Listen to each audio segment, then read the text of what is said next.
WHBQ Memphis and W253DF Memphis, Flynn Broadcasting Stations.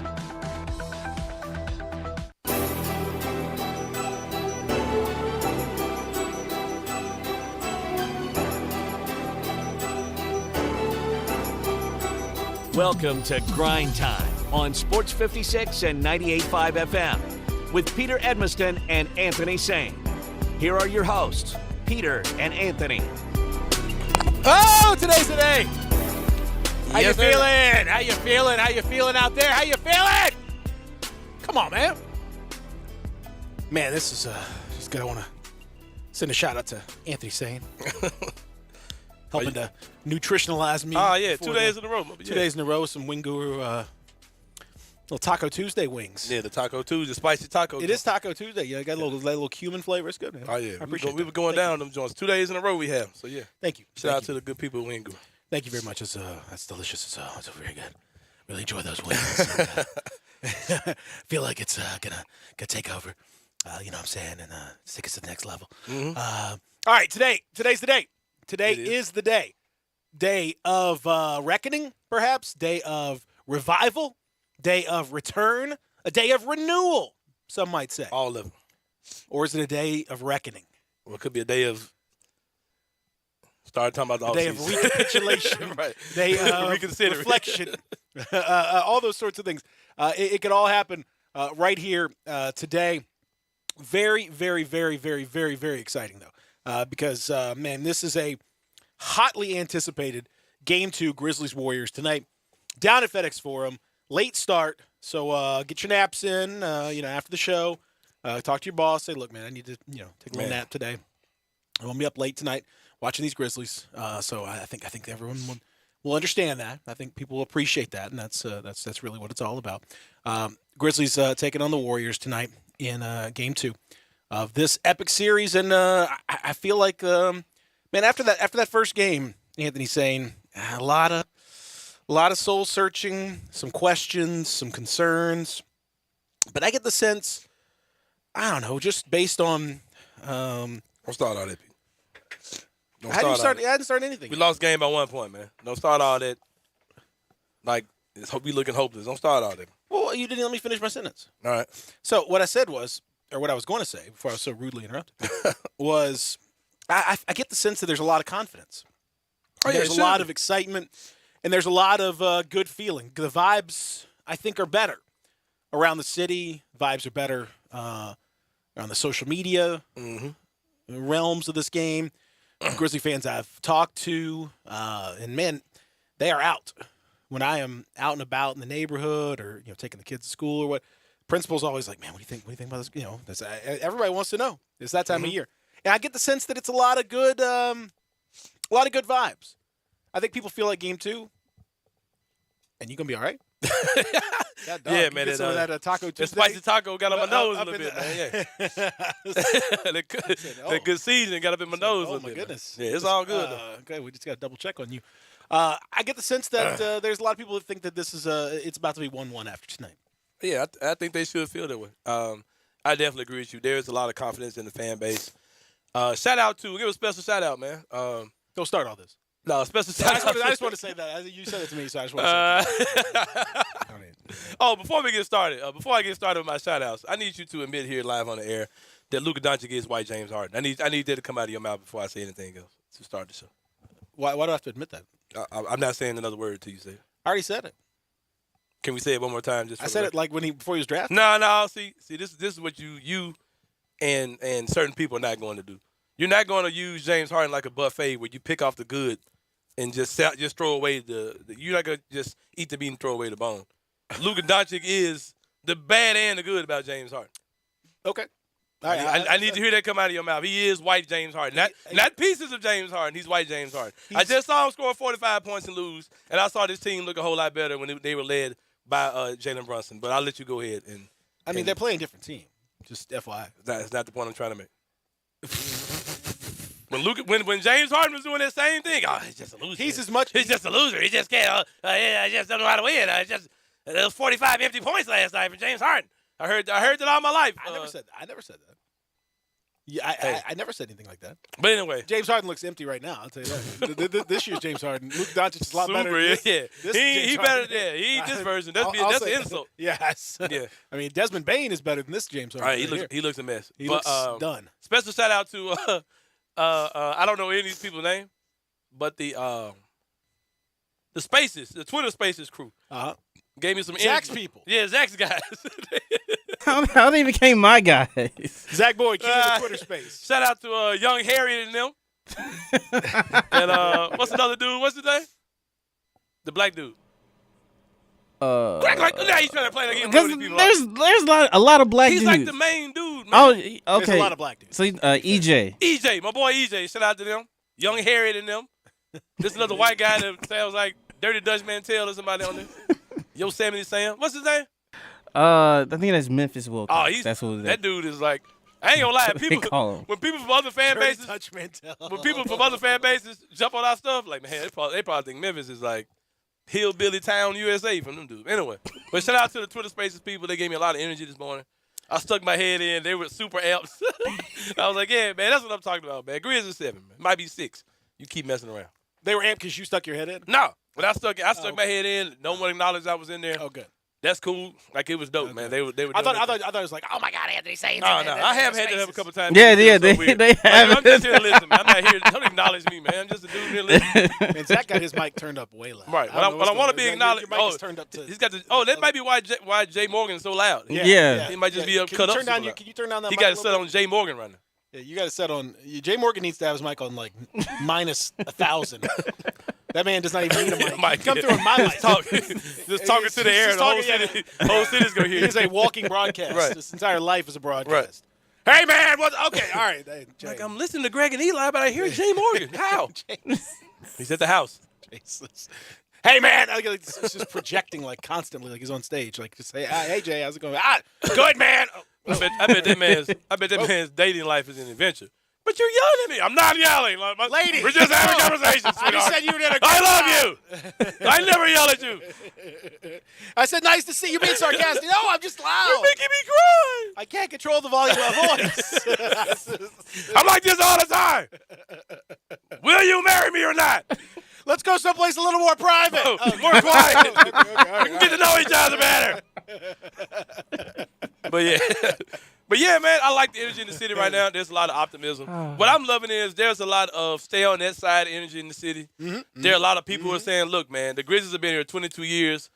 All the stuff y'all complain about for reasons why you couldn't be fully a full Grizzlies fan and all that, we don't want to hear it. Like it's been a lot of us versus them within the city. Like, man, this is the year y'all need to be Grizzlies fans. Like, we don't want to hear it. Stay on that side. I love it. I love it. I love it. I love it. It just feels good, man, to be a team that is being taken serious. Now, I know it's hard to say that when all the national pundits say you're about to lose your series, but you're on the biggest stage. Last game was the highest ranked game ever, like in the last 10 years, as far as conference semifinals. The ratings, the most watched NBA game outside of the finals since Christmas of 2019, since before the pandemic. Man. So the most watched NBA game outside of the finals since Christmas Day 2019. But the highest ranked. Most watched. I'll get you the whole. I'll get you all the stats. Get it. Most watched playoff game outside of the finals since the 2019 Western Conference Finals. Most watched Grizzlies game of all time. Most watched semifinal game 1 since 2011. So the highest rated game 1 of a semifinal in 11 years. Yeah, that's crazy, man. So you're talking major numbers. Yeah. And and that's not just Golden State. No, are they there to watch Golden State? Absolutely. I mean, but Golden State was in a lot of semis between 2011 and this. They're here to watch, including the teams that had Kevin Durant. Exactly. Yeah. I mean, so they're here to watch. The Grizzlies are taking their moment in the sun. They're taking their moment in the spotlight, and they're shining, man. And it's great because people are noticing Don Morant. People are noticing. Jaren Jackson Jr. They're noticing the core group and what and all the positivity and all that stuff, man. It's an exciting time. I think most people are kind of saying, look, the Grizzlies are going to lose this series, but it's going to be competitive and all that stuff, and that might be. I mean, there's a universe where they have a sweep, just like the Nets got swept by the Celtics and lost by a total of 18 points combined in all 4 games. They lost game 1 on a last-second shot too. There's a universe where that happens. Does that mean that they're trash? No, just they're playing an extremely good team. They got to execute better in the little things. Just period. For sure. End of story. We'll talk about how that happens coming up on the show, but that's what has to happen here in the Family Leisure Studios. We don't mess around. No, not at all. Family Leisure does the little things too. When you're staying at home with your family in your own backyard, and you get those play gyms and trampolines $500 off, they don't mess around. They don't play. They don't look past the little things. They don't do any turnovers or anything like that. No, they get it right there. Hot tubs in stock, ready to go. Up to $1,000 off when picked up. They got do-it-yourself pool specials. You can save up to $1,500 on all in-stock pools when you pick up the pool and install it yourself. That's a lot of moolah to save for doing it yourself. It's all in stock. Patio furniture in stock, ready for pickup. 2120 Whitten Road, just north of I-40. It is Family Leisure. They're the Family Leisure Studios. Here on the show today, we're talking to our buddy CJ Hurt over at the legendary Mem This Studios down at Oh God! I really think they have tried to just stuff that down the memory hole. Yeah, it does seem like they kind of made it disappear. I told you it was just going to slide away. Like you might see it every now and then, but even on the billboards, it's more of fear this and playoffs on. I haven't seen a lot of mem. Everyone's like, get that out of here. Yeah, we didn't think that one through so much. And the towel, it ain't mem this again. No, ain't seen a mem this towel yet. They got a whole stack of mem this towels that are going to sub-Saharan Africa soon. Oh no! Come on, oh no! Come on, Peter. They're gonna win the championship. They're gonna send the towels over. That's right. They're gonna no. They didn't before the Or they're gonna championship. They steal it already before. sent them over now. Just like all those T-shirts that have the wrong team on them, and the mem this towels are going to be in that same shipment over there. We're going to talk to CJ coming up. We're also going to talk to Steven Johnson, who's been checking in on some of this Grizzly action as well. I've been noticing Steven kind of sticking his nose into Grizzly business a little bit. Yeah, man. Okay. All right. Okay. We see you, Drew Hill, trying to trying to put your little claims in, man. We see you, Steven Johnson. Man, now did you see Draymond Green in his comments yesterday that he made while we were on the air? Mm-hmm. Saying a lot of nice things, frankly, about the city and about the music and all that I've got stuff. something y'all gonna get mad when I say it. Trying to, sort of somewhat ingratiate himself. What did you make? Here's the thing, man. I said this on Twitter, kind of setting this up for where I wanted to go today. We all have people in sports that we say that we hate. Mm-hmm. And guys that you might love to hate. Mm-hmm. Trae Young, when I see him on the court, everything about him annoys me. His physique, his hair, his head shape, his nose, his voice, his style of play, the flopping, the floaters, his Adidas, everything about Trae Young bothers me on the court, man. Everything. But I don't know Trae Young. No. You know what I mean? No. I've never seen him talk about anything but basketball. Like if I don't know anything good or bad about him. And with that being said, I think a lot of times we get so caught up in this fake hatred for guys that we forget there are probably some pretty awesome dudes off the court. And a lot of guys that we think are awesome guys on the court might just be jerks in real life. You know what I mean? So because of that, I think that there shouldn't be any crossover, any spillage between how you feel about somebody when they're doing their job or entertaining you as opposed to who they are as a person. And I absolutely love Draymond Green as a person. I love to hear him talk. I love that he creates his own narratives with his podcast. Everything he says, whether I agree with it or not, seems highly intelligent. It seems like he really put a lot of thought into what he's saying. I don't agree with everything he says, but I love to hear him speak. When he gets on the court, he's getting these boos. Though. Like, I'll get on here and I'll say, Patrick Beverly's a crackhead on the court. Yeah. Do I think he uses crack recreationally? I don't know. Still to be determined. Does he look like Kadeem Hardison when he was turned into a vampire on Vampire in Brooklyn? Yes. Yes, he does. But do I think he's out there biting people? Probably not. Possibly recreationally. I mean, I'm not, Do I think I don't know. Could he could be. We don't. Well, and if he does, I'm not going to judge him for that because But that's I definitely what enjoyed happens in your bedroom is your business. But I definitely enjoyed the Draymond Green comment, especially stuff he said about his fellow Spartans, Jaren Jackson Jr. and Xavier Tillman. Yeah, man. And I'll say this. Although I think he was a little complimentary of Xavier Tillman, not only because of the Michigan State connection, but also because he wanted him to play. Because yeah, keep it's very beneficial when that guy's on the we can't play. You gotta. Yeah. Oh my, we were just having meetings about how tough it was that Xavier Tillman was playing, and how it would be horrible if you guys started him and played him 35 minutes. Yeah, 20 minutes plus would kill We him. were saying, that was the worst thing. How do you respond to that? Oh. But nah, I really enjoyed it, and I would say 2 cliche things. If Draymond Green played for the Grizzlies, if he got drafted by us, which he should have been drafted by us, we would have absolutely loved him his entire career. He would be the most popular Grizzly of all time. All time, without doubt. Like, for real. He combines like the high levels of skill defensively that Grizzly fans love with the fun stuff that John Morant says. And does. him and Zebo and Tony on the same team is unbearable.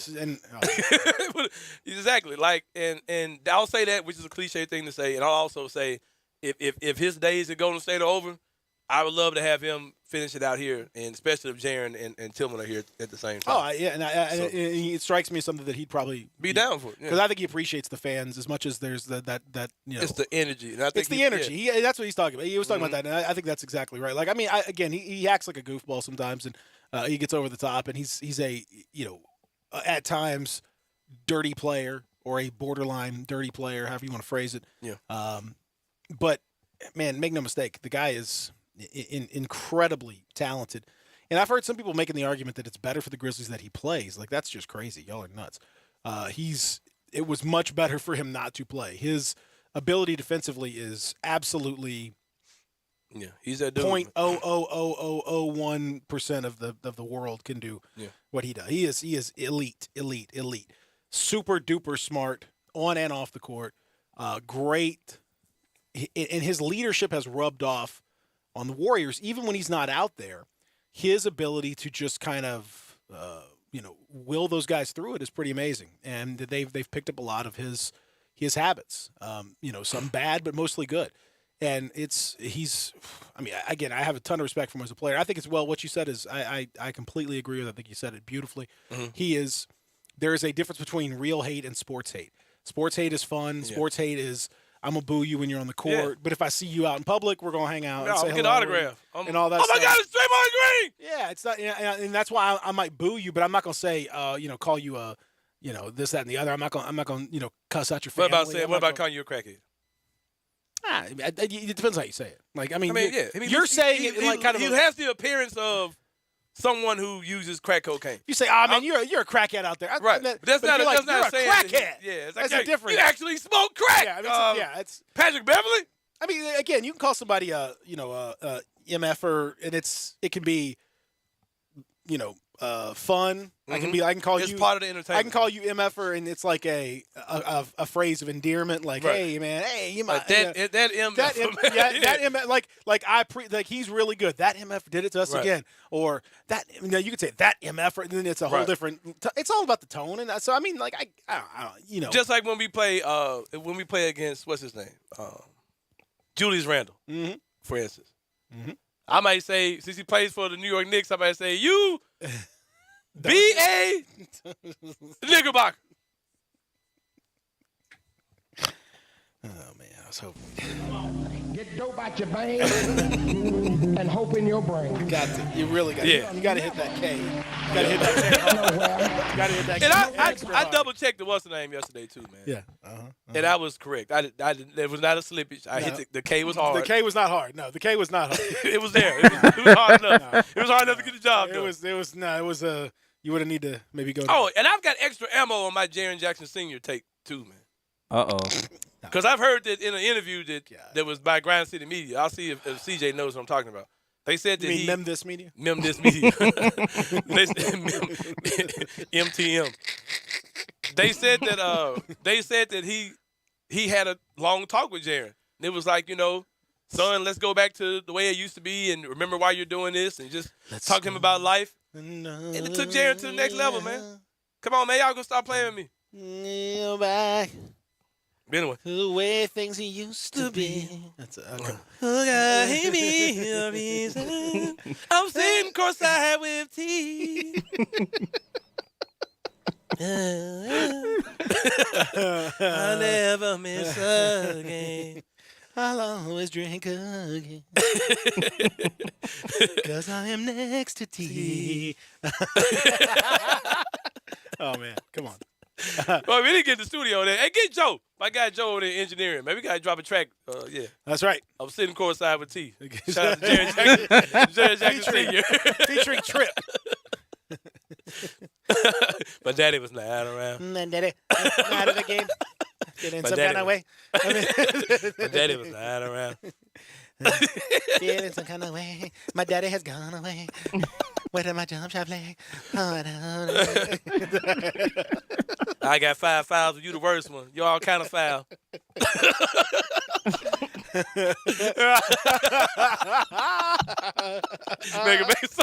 Talking bad about his daddy, man. That's right. Oh, man. That's right. All right, anyway. Where are you, Daddy?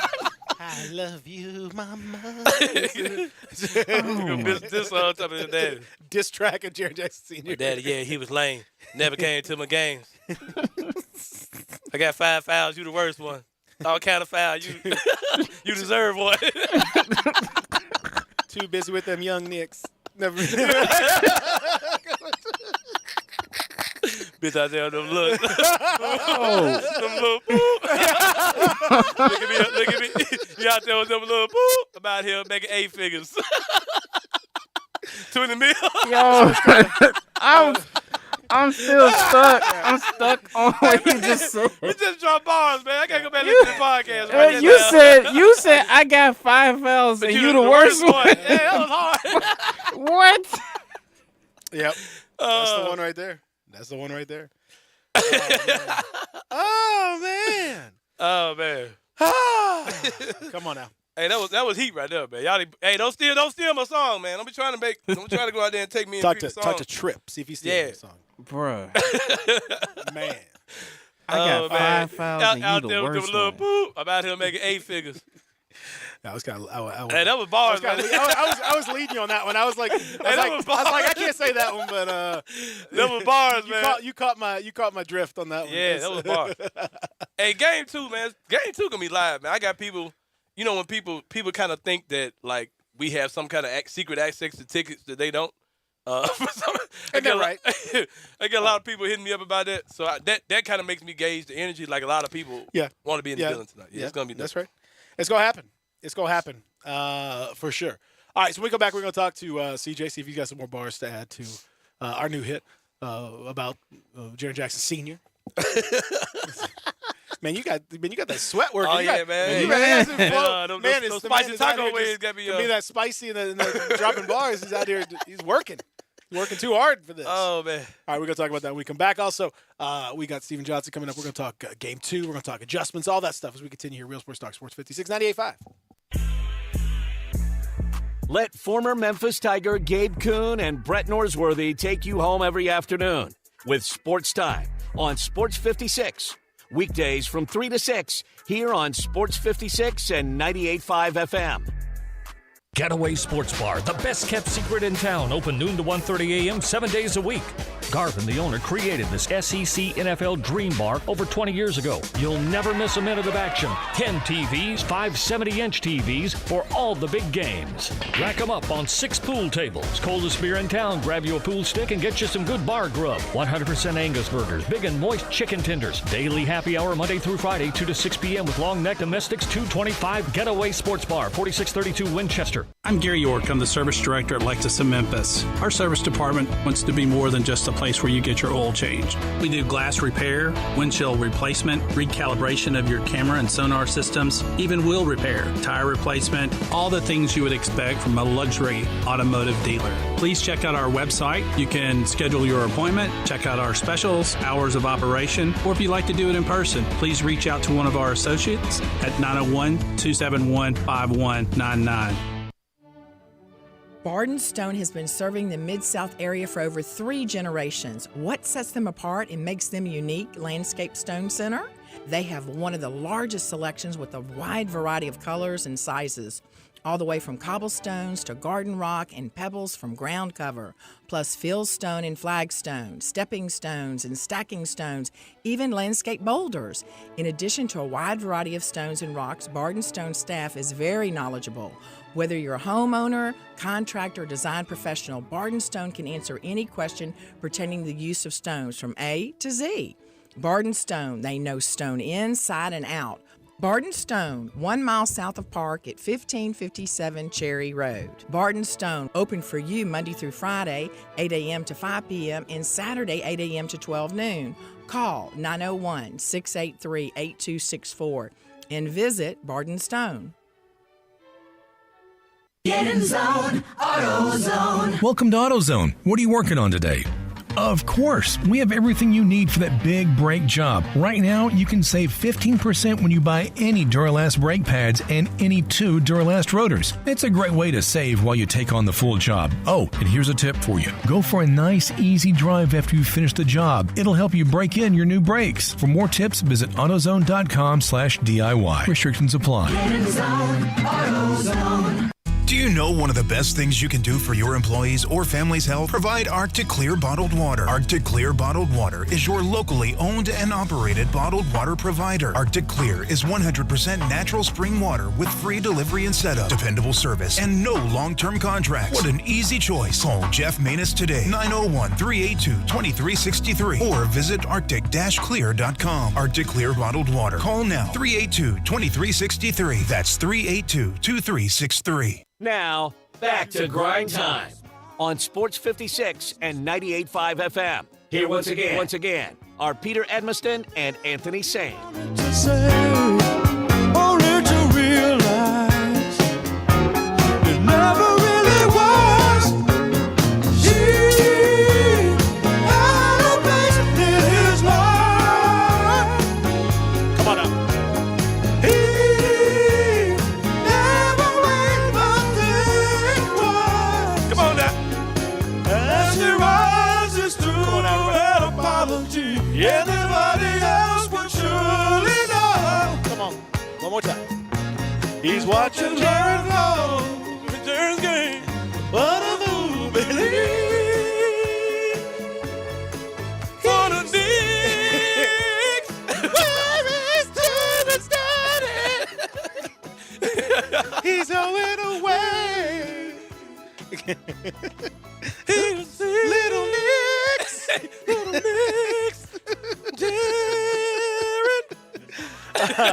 Oh, man. Look. Oh, man. City uniforms tonight, by the way. Yes, sir. Oh, we win. So that's Oh, another anecdote.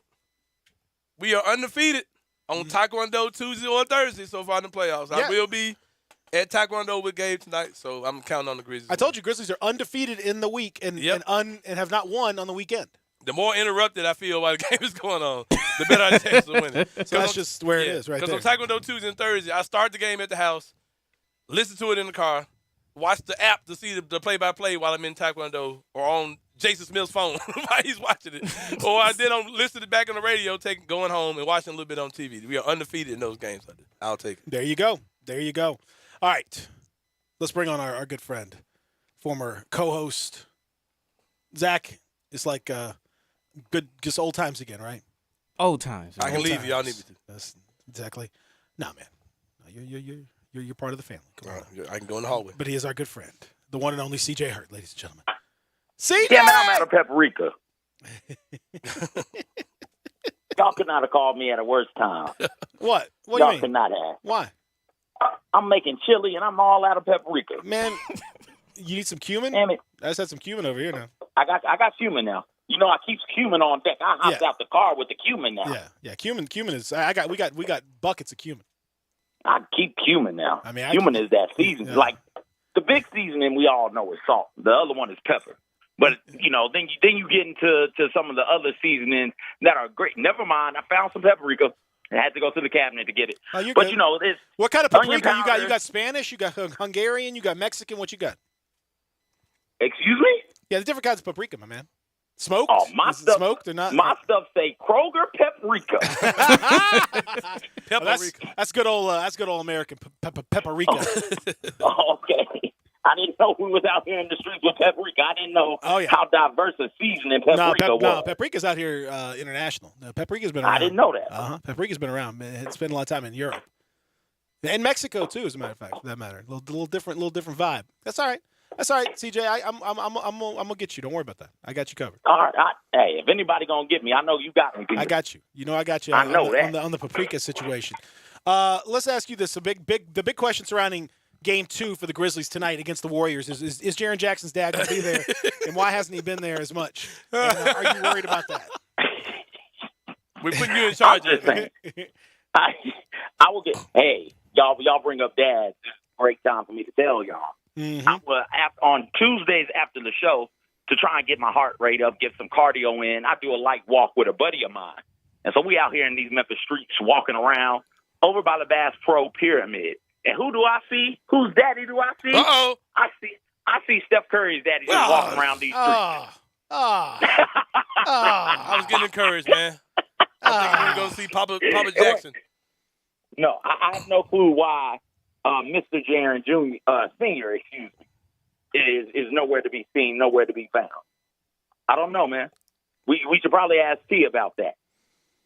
I don't know, man. I don't know if T's the one to ask. I mean, T's. As T, first of all, T's Dell is the daddy always around. Yeah, but those daddies aren't. Jaren's daddy's not always been around, whereas T is ever present, and Del Curry is pretty much ever present.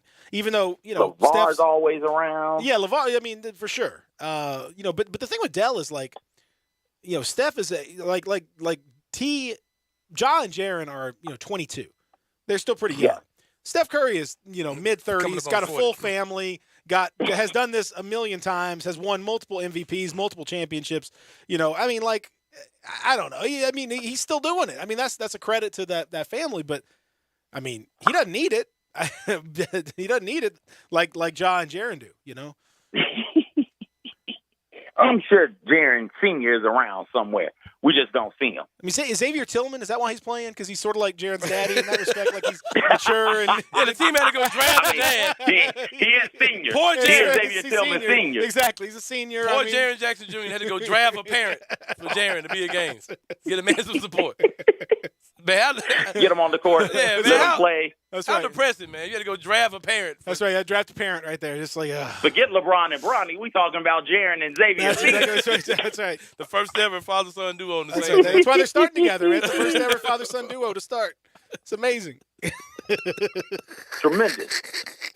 Oh man. So what's your vibe? I think the vibe has seemingly been around town and talking to folks and kind of just taking the temperature. Everyone seems pretty confident about what's going to happen tonight with regard to a Grizzly win. You got the city uniforms. You got Grizzlies haven't lost on a weeknight. You've got played pretty well in Game 1 with some limitations. What do you think? From a feel standpoint, I think that there is a feeling of, hey, we're playing with house money now. We got out the first round. We didn't suffer an embarrassing upset to the Timberwolves. Not nobody, and people who stars in this industry weren't picking us to get out of the first round. We showed Chuck, we showed Kenny, we showed whomever else you want to throw in there what we can do. Now we're playing with house money. We're playing against a team in Golden State that's got this, quote, championship pedigree. So I think that the vibe around the city is, hey, at least from the people I come in contact with, hey, we kind of made it. Like we overachieved. Mm-hmm. We're playing with house money right now. Why not? Why not Memphis? Right? Why not us? Why not right now? And they are confident. There is an air of confidence in this game, in part because what they were able to do in the last series when they were down. They lost Game 1 in the last series also and played possibly the best game of the series when they were down. And it feels like fans believe this is the type of team that is just going to play better when their backs are up against the wall. So it's better to go ahead and get your back right up against that wall with no wiggle room now so that you come out swinging in and we get the best of what the Memphis Grizzlies can be from a fan standpoint. We talked about how sometimes, a good series reset can bring up the best in guys who had a tough series in another series when they had bad matchups like the Minnesota series. We've seen guys like Jaren who had an incredible game the other night. D'Anthony Melton showed up well. What do you think? What do you think leads to that type of stuff? Where guys who were abysmal pretty much, when Jaren and D'Anthony Melton have turned up and just had great games in Game 1 yesterday against the Warriors. I mean, it's just things that everybody has pointed out and talked about throughout the course of the season. You guys have done it. Others have done it. I've mentioned it once or twice. This is the benefit of having a team that is as dynamic as the Grizzlies in that they can play a lot of different styles. So, for instance, if you're playing against a Timberwolves team that wants to be physical with you, wants to move you physically off of your spot and move you physically to their spot, that's a bit harder for some players on the team, specifically D'Anthony Melton, and I guess you can throw Jaren Jackson Jr. in there also. But the Golden State Warriors are a more skilled team, and they are a less physical team than the Minnesota Timberwolves. And so in this series, now you get to go skill on skill, and that absolutely benefits Jaren and D'Anthony. It's a testament to those two and others specifically. I throw John Conchar in there, throw Xavier Tillman in there from the last series where, hey, you got to stay ready to go, ready to play. You can't be down on yourself because of this one game or this one possession or this one series, because you will be needed, if not in this series, the next series, if not the next series, the following one, because we being the Grizzlies, plan on being here for a while. This is just a matchup thing. Playoffs are about matchups, and sometimes your skill set does not lend itself to being favorable in this matchup, and you have to be okay with that, and you have to trust and believe in your teammates to get you through that series, and then you can step up in the next series in a big way. Well, that is the thing, and the question for the Grizzlies, part of it is going to be health-wise. How is Desmond Bane? He's listed as questionable with a back situation. Did not look too comfortable at the end of that game, and one of the reasons why he might have had a little bit of a down game, certainly by his standards. He was so good in that Minnesota series, really struggled in that one. What do we expect from Bane? And then hopefully by Game 3 you get Steven Adams back. What would you think his return to this series would do? The Bane thing was odd. You could see during the game, during free throws, just to keep loose. Mm-hmm. Bane is like jumping up and down, stretching his back out, running in place just to keep it loose. So he is definitely playing through something. If this is an injury that happens in December, Bane's not out there for the rest of the week and maybe 2 weeks. But because it's the playoffs and he can go, he's going to be out there. They're just going to have to find a way to keep his back loose when he comes out of games. I think he'll be fine. Again, I don't know what Steven Adams brings you. When Looney's on the court, cool, run with Steven Adams. But you don't run with him too long because the mismatches keep on Jaren. And that means that others have to try and guard Brandon Clark, who they simply can't box out. Never in the history of basketball that I can think of have I seen a team double team a player on an offensive rebound.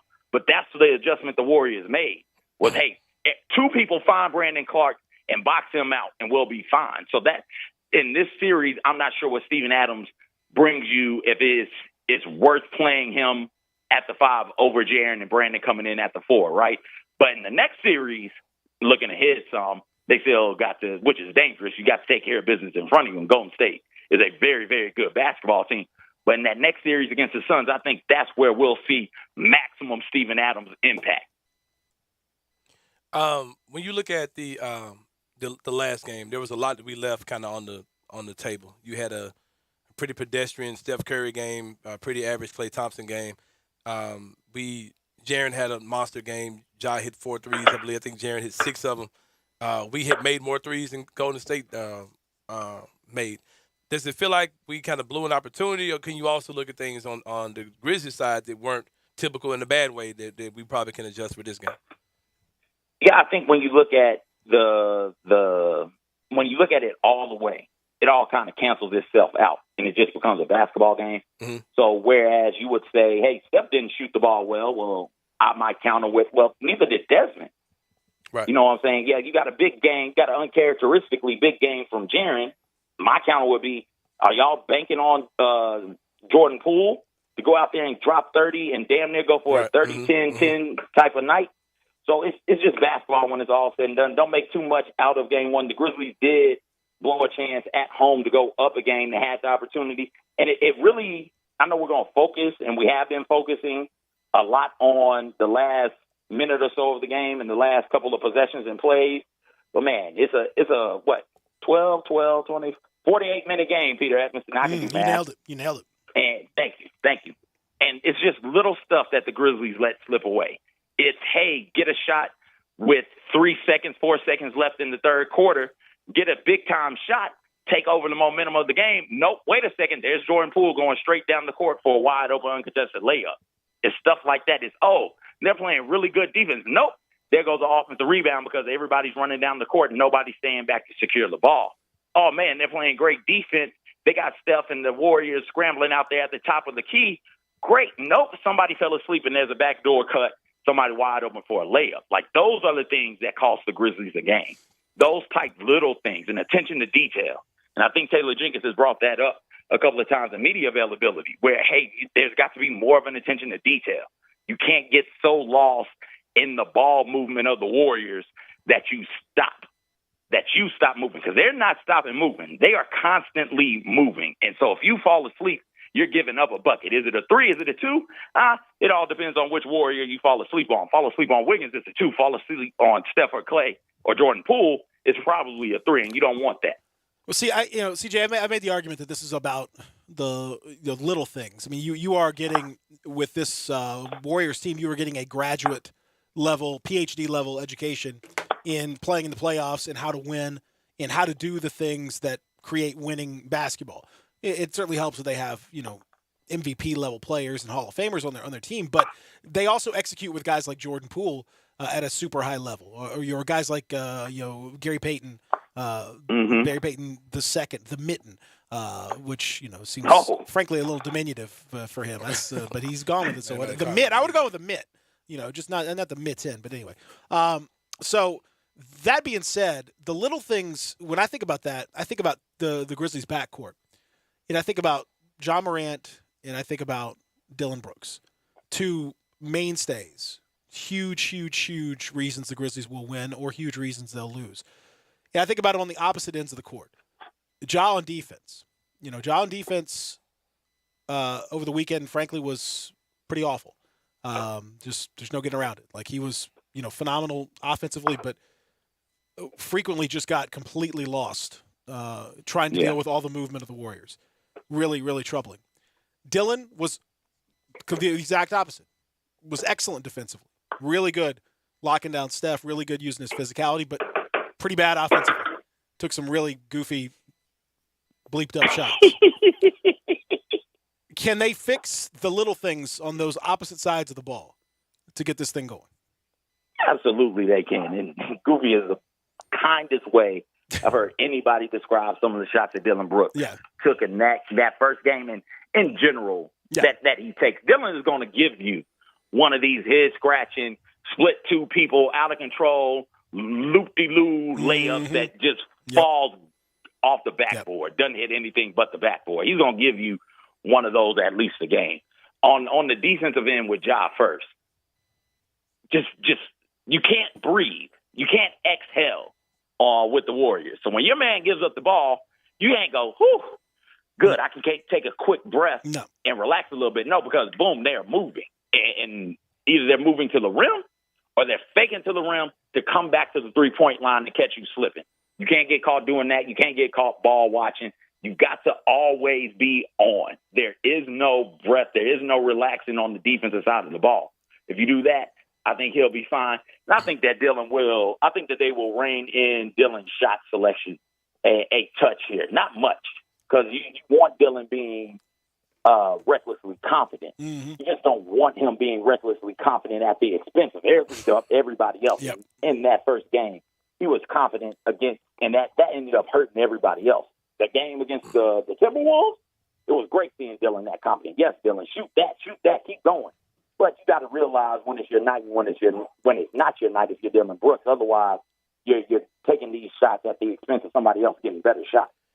CJ, you see guys a lot who they save their defensive. They say the offensive energy by not playing hard on defense. You know what I mean?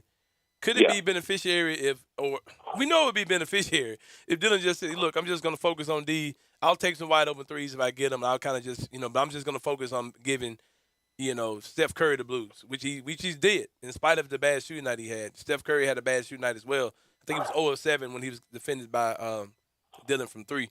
But do you think it's even in his DNA? Do you think he's even capable to be the guy who could say, look, I'm not even focusing on scoring at all. I'm just going to be tuned in on being a defender? I think that it is in his DNA because at the end of the day, I think Dillon Brooks wants to win. I don't think Dillon is out here hoisting up shots with the thought that, hey, taking this shot is going to cost my team some possessions, some quality possessions, and I probably shouldn't do that.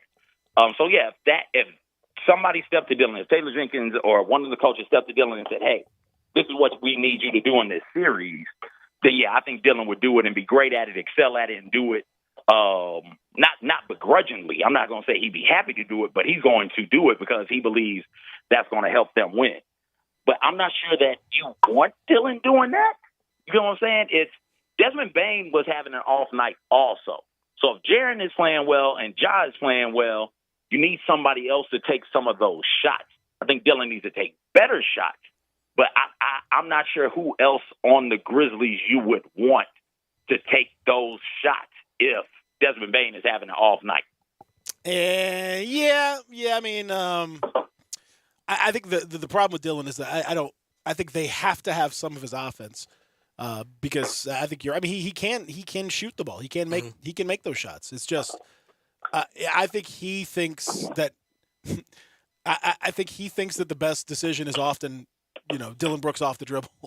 Absolutely. He thinks that's the right decision. He's not doing it selfishly. He thinks this is truly the best decision for the team. He's just wrong. If you ask Dillon Brooks right now, hey Dillon, best basketball player of all time, Dillon's response to you would be, okay, so I can't include myself, or can I include myself? Other than me. Let me think. That's just what he. And I'm not mad at that. That's what you got. I think you have to have that as a professional athlete. As a guy that was a second round pick, all that stuff. Like you got to have an unnatural level of self confidence. That's cool, but you just got to ride that line. You just got to ride it a little. Just be careful with it. That's all I'm saying. Just a little bit does a lot for those kinds of things. Prediction tonight: Grizzlies win. Yeah, Grizzlies win. There you go. Prediction tonight: chili good. Man, I hadn't tasted it yet. I'm still cooking it. I left the daggum chicken broth at the store. All right, what can I do instead of chicken broth? Somebody help me quick. Boy, that's tough. That's tough right there. You're gonna need some of that chicken broth. Do you have man, I don't know. You got what? You don't have any like seasoning in there, like any chicken like bouillon cubes or like some of that powdered chicken stuff or? Nah. Man, okay. Well, you might be in trouble. I don't know. So they said that you could use a combination of water with 1 tablespoon of olive oil and melted butter. Yeah, melted butter. To make what now? Chicken broth. That's a substitute. Chicken broth. Substitute. Yeah, maybe. I don't know, CJ. I put broth in my chili, Anthony. Oh, I ain't mad at you, bro. Yeah, that's the. You got any? I don't know, beef. I don't know. It's tough. I wouldn't take Zach's advice for anything that involves me. That's true. What he Googled. That's true. I definitely wouldn't take. I wouldn't take his chili advice. That's for sure. All right. Well, good luck, CJ. Damn. I know, man. I'm sorry. All right. I'm sorry. I guess I'm going to the Kroger. Yeah, you got to go back. Golly. I know. All right, I'm sorry, buddy. I'm sorry, pal. We still love you. Hey, Zach, real quick. Tell your daddy I said what's up. And take him to the next watch party, damn it. Hey. Zach out here leaving his daddy out of events. Y'all talking about daddies. I know. Zach leaving his daddy out of major events. I know. Hey, CJ, tell your wife we said hello. No. All right, we'll come back and continue. Hour number 1, Real Sports Talk, Sports 56 98.5. Join the voice of the Tigers, Dave Woloshin, for Wolo and Friends. Weekday mornings from 10 to 11, here on Sports 56 and 98.5 FM. It's time to vacation at home with Family Leisure. That's right. Enjoy a vacation in your own backyard with a little help from Family Leisure. Like play gyms and trampolines, they're now $500 off. And those trampolines, by the way, they've got that mesh on the side, so trampolines are now safe and you'll be the hit of the neighborhood. They've got hot tubs in stock and ready to go, and you can get up to $1,000 off when you pick them up. All kinds of do-it-yourself pool specials, like savings of up to $1,500 on all in-stock pools when you pick it up and install them yourself. And if you're looking for patio furniture, then stop on in, because they have tons in stock and they're ready for you to pick up. So get ready for that vacation at home with the help from Family Leisure. Family Leisure's Vacation at Home sale. It's happening right now at Whitten Road and I-40, where family and fun truly do come together. Hi, folks. Bob Burkhammer for the Sunrise Truck Corral. Going to buy a truck? Sunrise has new trucks, used trucks, big trucks, little trucks, custom trucks, factory trucks, long bed trucks, short bed trucks, regular cab trucks, extended cab trucks, crew cab trucks, 4-cylinder trucks, 6-cylinder trucks, 8-cylinder trucks, 2-wheel drive trucks, 4-wheel drive trucks, all-wheel drive trucks, GMC trucks, Chevy trucks, Ford trucks, Dodge trucks, diesel trucks, SUVs, light-duty trucks, heavy-duty trucks, trucks for rich folks, trucks for poor folks, trucks for young folks, trucks for old folks. Want a truck? Go online to the Sunrise Truck Corral, the old Hummer building in Bartlett. Progressive is America's #1 motorcycle insurer, so we understand motorcycles. No, really, we have a bike translator. Okay, so this bike says she is struggling with her place in the motorcycle community. Well, she says she hasn't peaked yet, but she's having a little epiphany, okay? Oh, that maybe life itself is the peak. Interesting. In my experience, I found that... Oh, so I just translate. Not allowed to have opinions. Got it. Quote with Progressive and see if you could save with America's #1 motorcycle insurer. Progressive Casualty Insurance Company and Affiliates. There's an institution in East Memphis that I love talking about. It's the Spirit Shop at 4848 Poplar Avenue, right down the street from Clark Tower, and it looks like a log cabin. It's been around Memphis since 1969 with a family-owned, friendly, knowledgeable sales staff that is just a wonderful place to go. I love going in and talking wine or bourbons, and they've got such great selection. So if you've not visited the Spirit Shop in a while, it's been remodeled. You'll love what you see when you need spirits. Tell Eddie Wollo said hello. Upgrade your commute at Acura of Memphis. Seize the thrill and test drive one of our award-winning models, each packed with cutting-edge technology, luxurious amenities, and a driving experience that's sure to awaken your inner self. Driving shouldn't be a chore, it should be an adventure. Advance your drive today, shop our aggressive lease and finance options now. Luxury is waiting at Acura of Memphis, or shop online 24/7. Visit AcuraofMemphis.com. Now, back to Grind Time on Sports 56 and 98.5 FM. Here once again, are Peter Edmiston and Anthony Sane. And yesterday was all we had. And oh, after the love is gone. Oh yeah, we here. How could you leave me on? You know, I just saw, man, one of the icons, man, one of the radio icons passed away this morning. Tough news. Man, Bobby OJ, what a man. Tough news, man. Man. You talk about a guy that was radio. In Memphis. Everyone knows and, who he is. I mean, for 40, 44, 45 years. I mean, I mean, so I know the the folks at WDIA and the iHeart folks and all that are hurting today big time, as is his extended listenership and obviously his family, friends, and everybody. But just want to send my condolences and appreciation for what he was and who he was and what he did for all of us in radio, but in particular for like I think the black radio experience would be completely different without him. Oh yeah, for sure, So, man. Just Hall of Famer for a reason. Yeah, been in the game all my life. Like I'm literally all my whole life. I don't recall ever not hearing Bobby OJ on the radio. No. So yeah. One of the guys that you just, when you listened, I mean, the style was incredible. Oh yeah, everyone knows his voice. You know his voice, you know his mannerisms, you know what just the whole thing. Yeah, his signature, I don't like I stopped listening to him over the years, but I know like when people say Bobby OJ, he's like Bobby OJ. Yeah, you heard. It's you can't like you can't get rid of that. Yeah, I hear it in my head. Like I know I don't see things, it, but I hear it for sure in my head whenever I hear somebody say his name. I was shocked, and I mean he was, in the studio, basically apparently when it happened. Yeah, just an awful thing, man. So. Anyway, I just wanted to make sure we here at I know Flynn Broadcasting and the show, Grindtime, and me and Anthony and Zach in particular, just sending out our very best because it's a tough time, man. Yeah, It's such a man. I think he was 68. 68. That's nothing. I mean, these days that's nothing. He's out. He's working. He's just out. I don't know. It's just sucks, man. Yeah. For sure. So, all right. I'll tell you what. Let's just take our break. Yeah, that works. So, man, I don't want to. I'm not trying to bring the party down or whatever. But man, it's super important to. It's just way more important to honor and appreciate the memory of those that went before. And it's weird that he's gone. That's someone weird. you look at as a colleague, mentor, an example. Yeah. Like anybody who's doing this in Memphis, there's no way that you've ever talked about wanting to do radio and Bobby OJ hadn't crossed your mind. Like, What's funny when you say colleague, because I never I've been doing radio for 20 years in this, but I've never thought of him as a colleague. I always thought he's like a legend. Or, yeah, like I never would have. I would never put myself in like that same. He's a different. That's a different level of guy. But anyway, it's just I hate it. I hate it, man. It's awful. So I know folks are going through it right now, and we just send out love and appreciation for what he did because it was special. It was very, very special.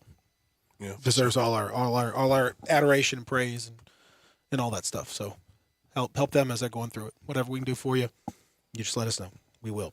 We'll come back. Hour number 2 on the way. We'll talk to Stephen Johnson as we continue here. Real Sports Talk, Sports 56, 98.5.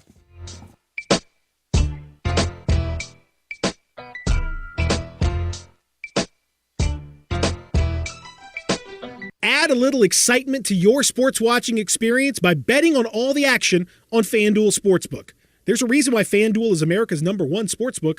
Their app is simple to use. They've got great odds on all different betting markets, unique fun bet types like same-game parlay, and exclusive always-on promotions such as enhanced odds boosts on the biggest events to let you get more action out of every game day. And if you win, they even get you your winnings safely in as little as 24 hours. If you've never tried FanDuel Sportsbook, what are you waiting for? Download the FanDuel Sportsbook app to get started, and be sure to sign up with promo code BIGHEAD so they know I sent you. That's FanDuel Sportsbook, promo code BIGHEAD. Must be 21 and older and present in Tennessee. First online real money wager only. $10 first deposit required. Bonus issued as non-withdrawable site credit that expires 14 days after receipt. Restrictions apply. See full terms at sportsbook.fanduel.com. Gambling problem? Call Tennessee Redline. 1-800-889-9789. Hi, everyone. This is President Donald J. Trump, and I'd like to invite you to join me and patriots from all over the country at the American Freedom Tour in your wonderful city, Memphis, Tennessee. I will be there live and in person on Saturday, June 18th, with a conservative dream team of my son, Don, Kimberly Guilfoyle, Mike Pompeo, Candace Owens, and many more. We'll all be motivated, excited, and ready to make America great again. This historic event happens just once in Memphis on Saturday, June 18th. I hope to see you there. You cannot afford to miss this one. America's best is yet to come. So let's do it together. Go to AmericanFreedomTour.com and get your tickets now while they last. They are going to be selling very, very quickly, as usual. I love you all. I will see you there. Go to AmericanFreedomTour.com for tickets as low as $9, and for a limited time, enter promo code AMERICA for a special discount. That's AmericanFreedomTour.com. Once again, AmericanFreedomTour.com. DQ presents the sound of an all-star summer lineup. Leading off, the promising rookie, new Oreo Dirt Pie. On deck, the fan-favorite Girl Scout Thin Mints. Summer standouts, drumstick with peanuts and cotton candy. And batting cleanup, it's you. With your red spoon and 6 summer blizzard flavors, official treat of MLB. All part of the new DQ All-Star Summer Blizzard lineup. DQ? happy tastes good. Who's ready to spring clean and save some green? Hunter Johnston And Colin Johnston here from DeSoto Auto Sales. This month, we're on a mission to help you cash in when you clean out your garage. So stop making payments on a car that's ruining your life. Because you could clean up in a nicer, newer car. And possibly lower your monthly payment in the process. It's out with the old and in with the new. Only during our Spring Clean and Save Some Green sales event. So dust off that old ride you hate driving. And trade up when you bring it in today. Because you could drive a nicer, newer car. And possibly lower your monthly payment in the process. Plus, our For the People credit approval process could be the fresh start you need. So let's spring clean and save some green. You could save up to $4,000 on a nicer, newer car, depending on the car you choose. I'm Hunter. And I'm Colin. And we're your dealers for the people. See all my rides at DeSotoAutoSales.com. That's DeSotoAutoSales.com. Credit requires bank approval. Negative equity may be refinanced. Vehicle purchase price determines an actual discount. Offer absolutely expires on April 30th, 2022.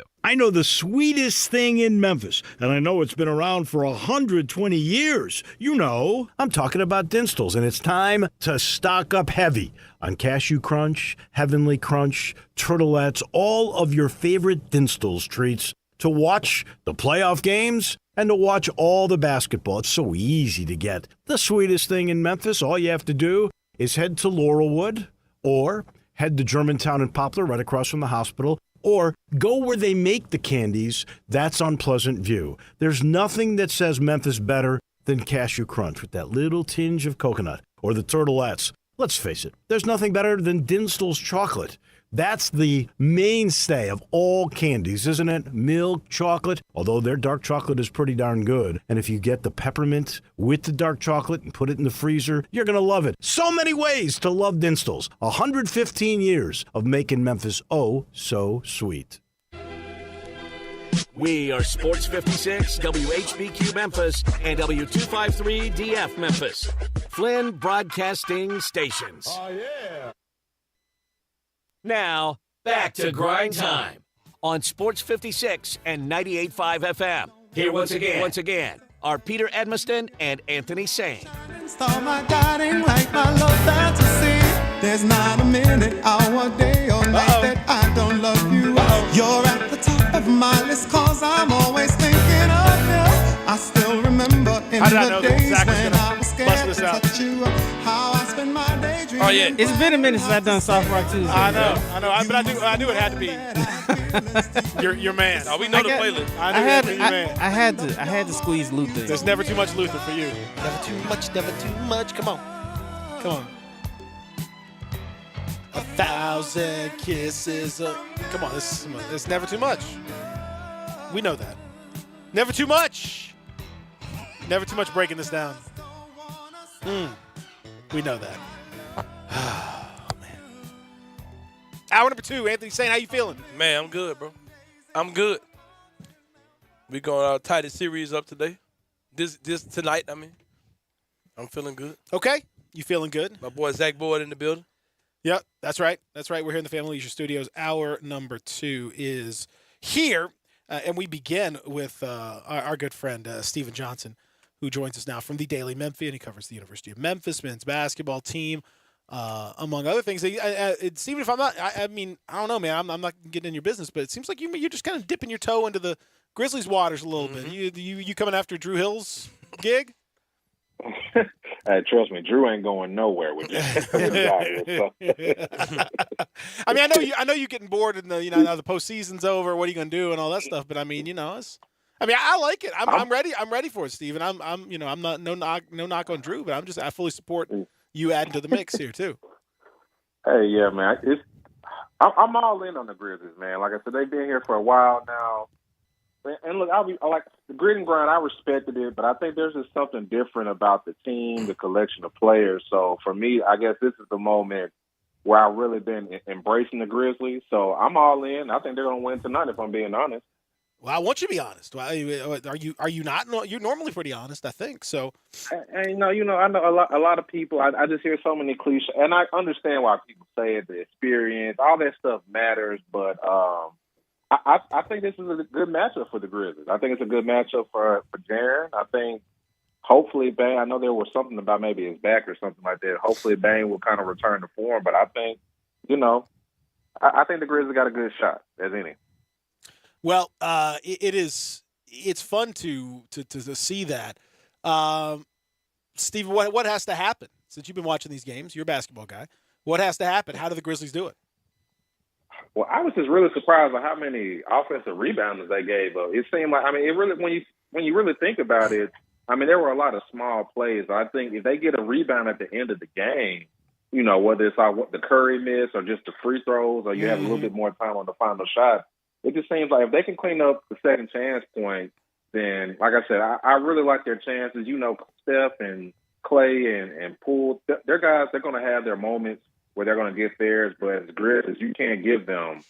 I kind of knew Clay was going to make it because how many threes did they get? You can't give a team like Golden State that many opportunities. So I think they just kind of clean up on the board and dominate like they've been kind of doing all season, and they'll be fine, at least for tonight.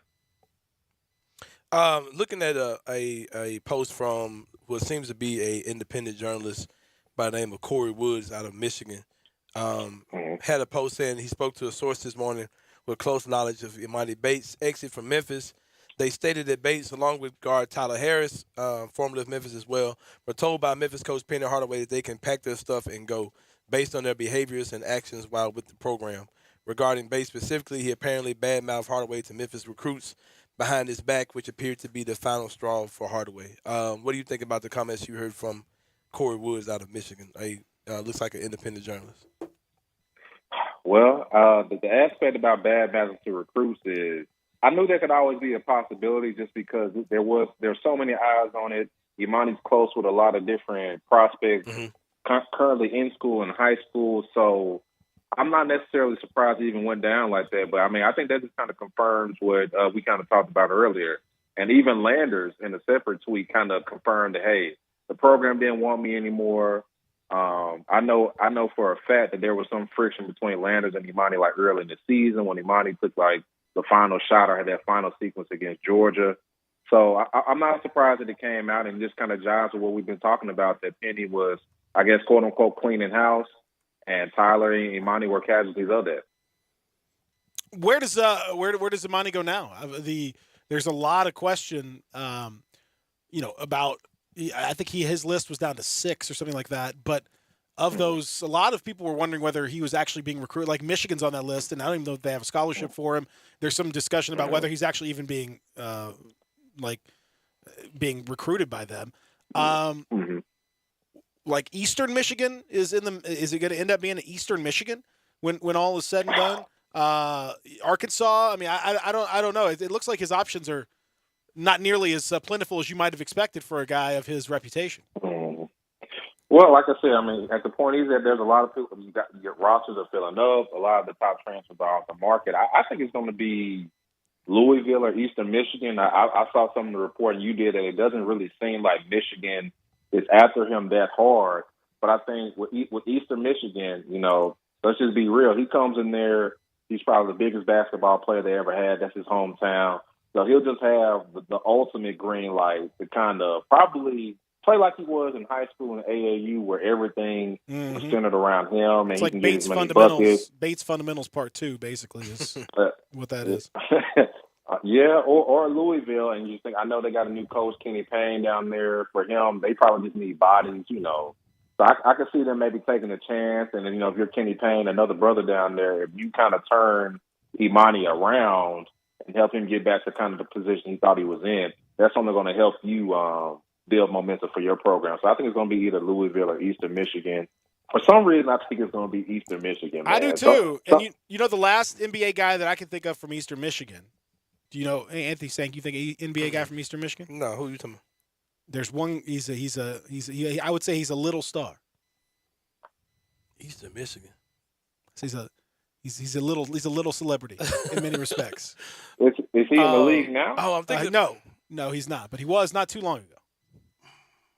I don't know. Was that Earl Boykins? Earl Boykins. That's right. Earl Boykins. Earl Boykins went to EMU. That's the last guy I can remember that came out of Eastern Michigan from any. So I don't know if Imani's going to be a bigger star than Earl Boykins. That's the threshold. Is Imani going to have a better NBA career? Now, there's my question, Steven Johnson. Is Imani Bates going to have a better NBA career than Earl Boykins? Oh, man. That is actually a lot tougher than you probably would thought. Yeah, it's a lot tougher than you would have thought about a year ago. I'm gonna need to pull up Earl's stats right quick before I answer All right, that. let me. Did he play double-digit years in the league? Oh yeah, Earl Boykins had a nice little career. Let's just say, you know, what I mean, journeyman. I keep saying that. I don't mean to do that. I'm sorry, Earl. I'm not trying to disrespecting him, man. I'm not trying to disrespect her. Just it's just. So yeah, he had a career 99 to 2011. Yeah, man. Earl Boykins was he averaged in the NBA. He averaged 9 points a game. Really? 9 points, 3 assists a game. Played for let's see, 1, 2, 3, 4, 5, 8, 10 different teams. That's impressive. Played for 10 different teams. Played the most for Denver early in his career. Averaged 12 points a game for Denver. So played 652 NBA. I don't know that Imani's going to get there. That's a decent bar for Imani to get to. Ooh, man. What was his career points per game? Like, what was 9. the most points he scored in the season? Most points in a season was he had a couple seasons. He had a 15-point season in 06, 07. Had 13 in 05, 06. That little run there, he had a nice when he was with Denver. Denver was where he was most successful. Man, I guess I'm gonna still lean towards talent inside. Man, that's a good career. I know. 13, I didn't know he played 15 15 playoff games, averaged 13 points a game in the playoffs for 3 different playoff. Never won a playoff series, but that's because he played for a Denver team that early in Carmelo's run and all that when they weren't quite ready just yet. But it's not a bad career actually. That's not bad at all. So basically, you're asking, is Imani going to be a guy that averages like 10 points a game and plays 10 years? Yeah, like a solid NBA bench player, basically. I think he can still be there. I think he can still be there. Okay. And then after that, it's about fit and maybe who his coach is, and we'll see from there. That was tough, man. I know. That turned out to be that turned out to be kind of a good question, actually. I didn't plan it out like that necessarily. The comments that were Landers Nolly, you'd mentioned him, so I want to talk about his situation for a second. He transfers to Cincinnati, and some of the Tiger fans didn't respond with a particularly classy manner to this whole situation, and Nolly was kind of going back and forth with some of them. What is your take on a player transferring in conference at this stage with so many different transfers and all of that? Is that something that should still rankle fans, and does that kind of put Tiger fandom in a bad light? I would always say, man, just keep it classy whenever these kids decide where they want to play, whether it's a transfer or a high school kid. And look, I won't act like I don't understand the emotion of it. Like, I'm an LSU football fan, so we had a corner transfer to Alabama. Mm-hmm. I'm not going to lie and say that didn't make me feel some type of way, but all the stuff about him being soft, this, that, and the other, it's not that deep. At the end of the day, these kids got to make the best decision for themselves, and I'm sure Landers wants to go to a spot where he could play a lot of minutes, potentially start, and it just happened to be a team in the American. That's just a new reality. So I can understand fans being a little miffed right now, but in a couple of years, man, I think, you're just going to have to accept it. I mean, and it worked out for Memphis, too. We just got a guy from SMU, so it's, it has its ups and its downs. So you can't complain about it and then benefit from it at the same time. Going back to what I was saying earlier about the whole thing with Imani, Tyler Harris is also included in that man's the gentleman's report. So do you think there's any truth to that it might not have been as much of a victim type situation as was early presented from the Tyler Harris in his camp? I can say I agree with the app said. I'm sure that's Penny's perspective on it, and I kind of heard some similar things. But I think the truth of the matter is Penny definitely asked him to leave, and I'm sure it wasn't necessarily. I don't think Tyler was necessarily a victim or anything like that, but I can't really speak to some of the reports with some of his actions and things like that. But I can definitely tell you there was a question of would Tyler be satisfied after the season he had? Would he be satisfied with that role, considering Memphis brought in Kendrick, a kid from Georgia Southern? They got a couple other kids they believe they could bring in as well too. So there was definitely some rumors of there maybe being some malcontent. So I guess that report kind of speaks to that. But I think it's kind of just clear that both parties really probably needed to move on, despite how good Tyler was for the team at times last year. Ultimately, how do you apportion the blame for the debacle that the Imani Bates situation turned out to be? Man, I think it's got to be 50-50 both ways. I think Penny, and look, I understand why Penny kind of took the gamble, took the risk, and wanted to experiment by trying to make him the point guard. But I think that was just too much to ask of Imani in particular, and anybody asking him to play a position at a pretty high level in college basketball that he's never done before. And we just saw that he wasn't suited for that. And so when that failed and you had to put him on the wing, I don't think Penny did a good enough job of anticipating some of the clashes that could come from that with the Landers, with some of those other wing players. So I just think the point guard experiment, not being able to kind of really lay out what's going to happen, falls on Penny. And I also think, a lot of the blame also falls on Imani in his camp. Did he kind of come in with the right mindset? You could kind of tell he was a little bit further behind it, kind of understanding like some of the games, where to attack, where to find the shots and things like that. So, and just a debacle at the end of the season with the supposed back injury, I think that was just kind of a bad look. I won't say or not whether he was injured or not, but it wasn't a great look. I don't think him and his camp handled everything smoothly, and I don't think Penny did either. So I would say 50-50. When will we hear an announcement on Caleb Murphy? It feels like he's a given to Memphis. My boy Kendrick Davis pretty much admitted the same thing. When we hear something good or bad about Caleb Murphy, and how are we looking as far as big men are concerned? Well, I would say with Murphy, I would expect that name to kind of pop, or his recruitment to kind of come to the conclusion within the next couple of weeks. I think at midnight tonight, that's going to be the deadline. Schools have to enter players into the portal if they want to be eligible for next season. So I think by tonight, that's when you're going to start seeing things ramp up with his recruitment and others across the board. And we talked about Kenneth Lofton last week, but I think right now the Tigers, if they had to pick a center, will go with Jamarian. I think I'm pronouncing it right. Jamarian Sharp from Western Kentucky. He led the country in blocks. He finally entered the portal, I think, on Saturday, which was kind of expected. And they still feel really confident about their chances with him. So I think as of today, I feel like Memphis is going to get either Sharp or Lofton.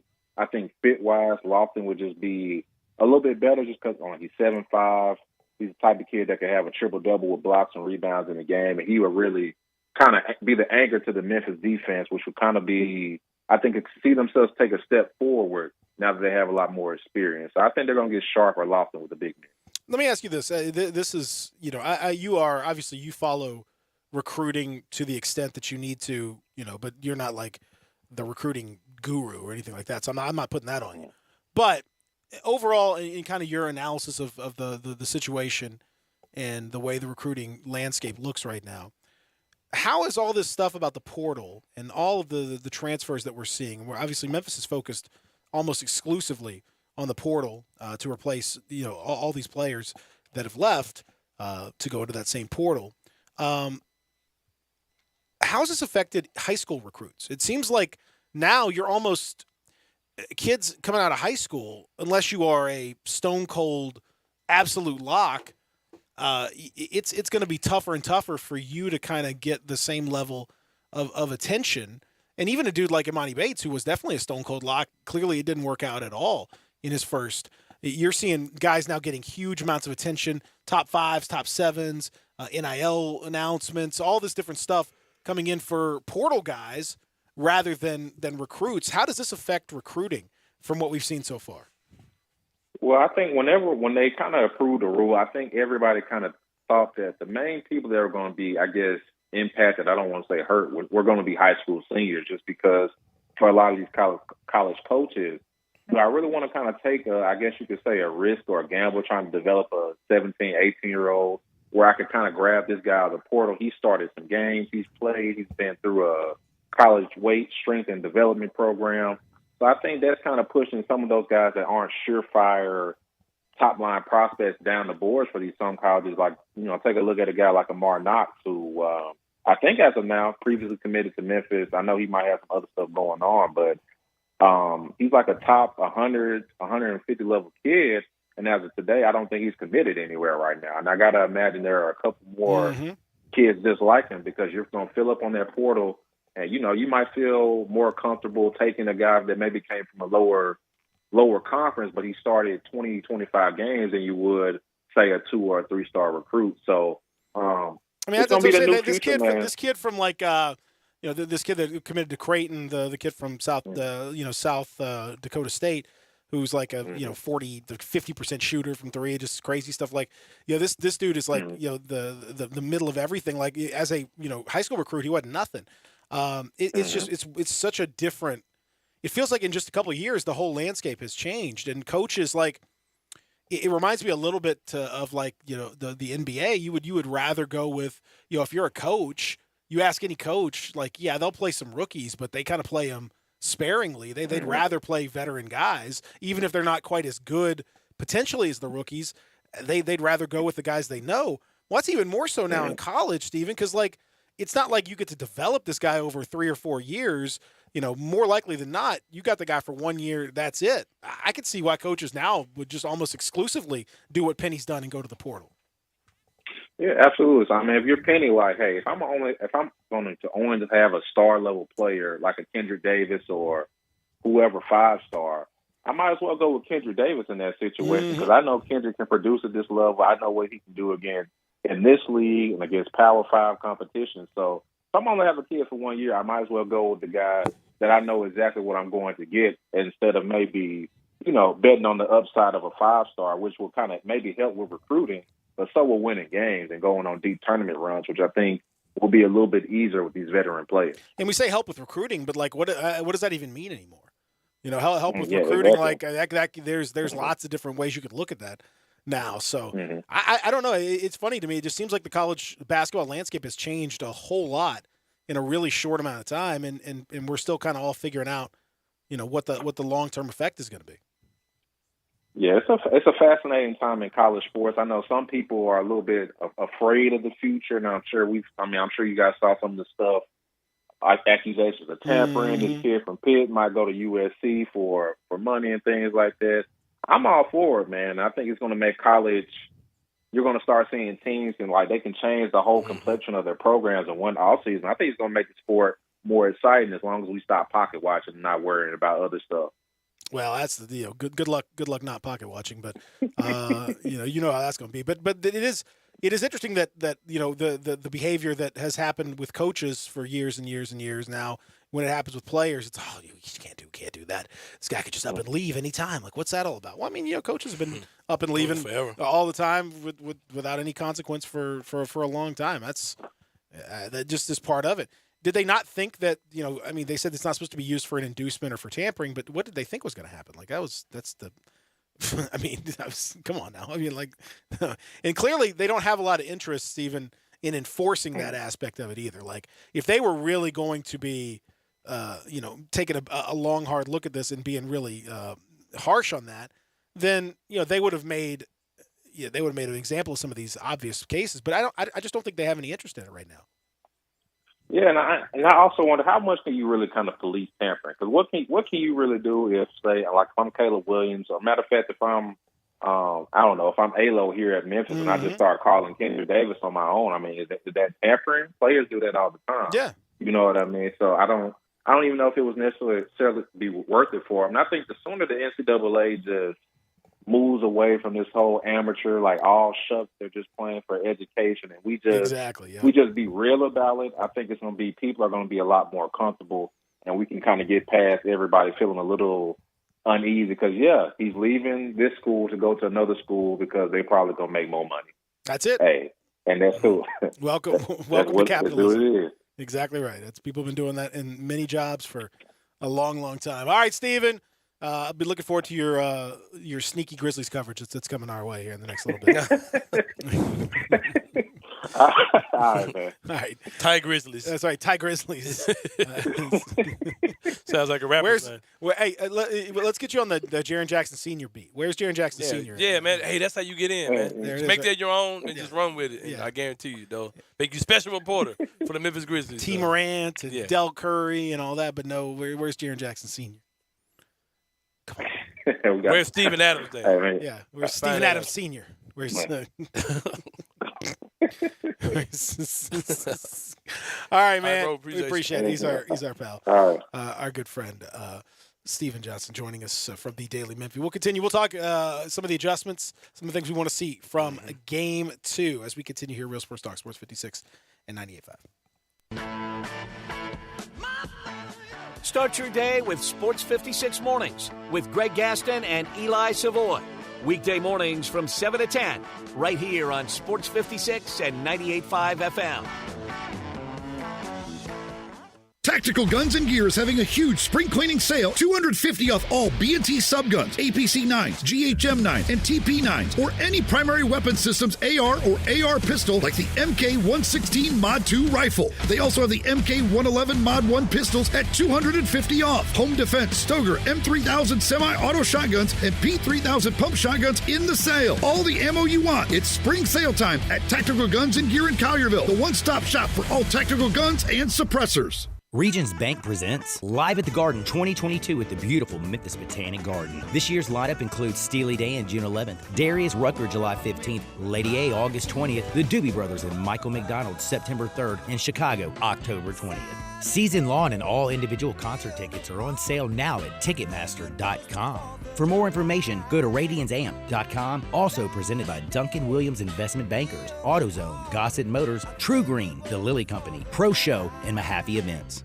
Hi, this is Lauren Choate with Choate's Air Conditioning, Heating, and Plumbing. Did you know Willis Carrier invented the modern air conditioning system in 1902? Since then, a lot has changed, but one thing that hasn't is being comfortable in your home. Choate's prides itself in creating the most comfort possible with each one of our customers' HVAC systems we install. We believe the best system on the market today is the Carrier Infinity System. This system has the ability to save up to 50% or more on your utilities compared to your existing HVAC system and is tailored to enhance your comfort with its state-of-the-art green speed technology. Right now, Carrier is offering up to 72 months, no interest financing, or rebates of up to $1,650 on a new Carrier Infinity system. Don't miss this limited time offer to have a more comfortable home and save money on your utility bills. Give us a call today at 347-8086 or visit us at ChoatesHVAC.com for more information. And remember, Choates, let our family serve your family.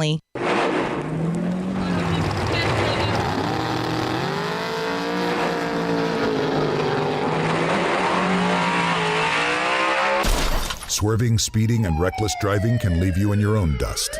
Drag racing has its consequences. You can lose your driving privileges, your vehicle, face jail time, or even lose or take a life. So slow down, Memphis. The life you save may be your own. Brought to you by the Memphis Police Department, Traffic Operations. Do you know one of the best things you can do for your employees or family's health? Provide Arctic Clear bottled water. Arctic Clear bottled water is your locally owned and operated bottled water provider. Arctic Clear is 100% natural spring water with free delivery and setup, dependable service, and no long-term contracts. What an easy choice. Call Jeff Manus today, 901-382-2363, or visit arctic-clear.com. Arctic Clear bottled water. Call now, 382-2363. That's 382-2363. Now, back to Grind Time on Sports 56 and 98.5 FM. Here once again, are Peter Edmiston and Anthony Sane. A second once in a lifetime, maybe too much to ask, but I swear from now on, if ever you're in my arms again, this time I'll love you much better.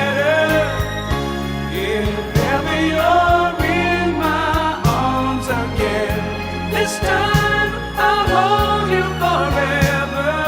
This time we'll never end.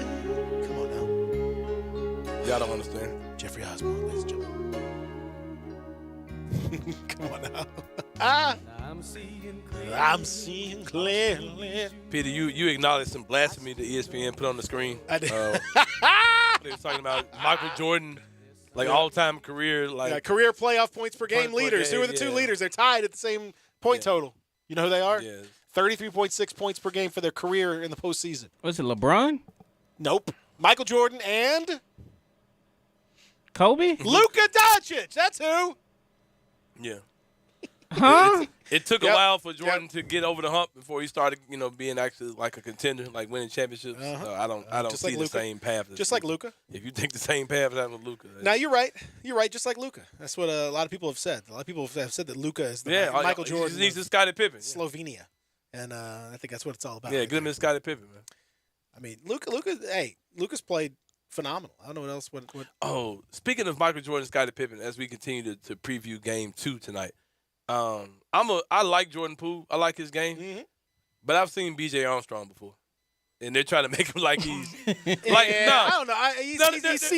He's a rich man's B.J. Armstrong. Hold on. B.J. Armstrong was like all-star, all those type of things. Like they're saying, he wasn't this though. But this is the narrative I'm like, it's about to get on my nerves. They're talking like he's the guy who's gonna be like the leader of the next wave, and they're gonna stay elite. No, man, no, he's good.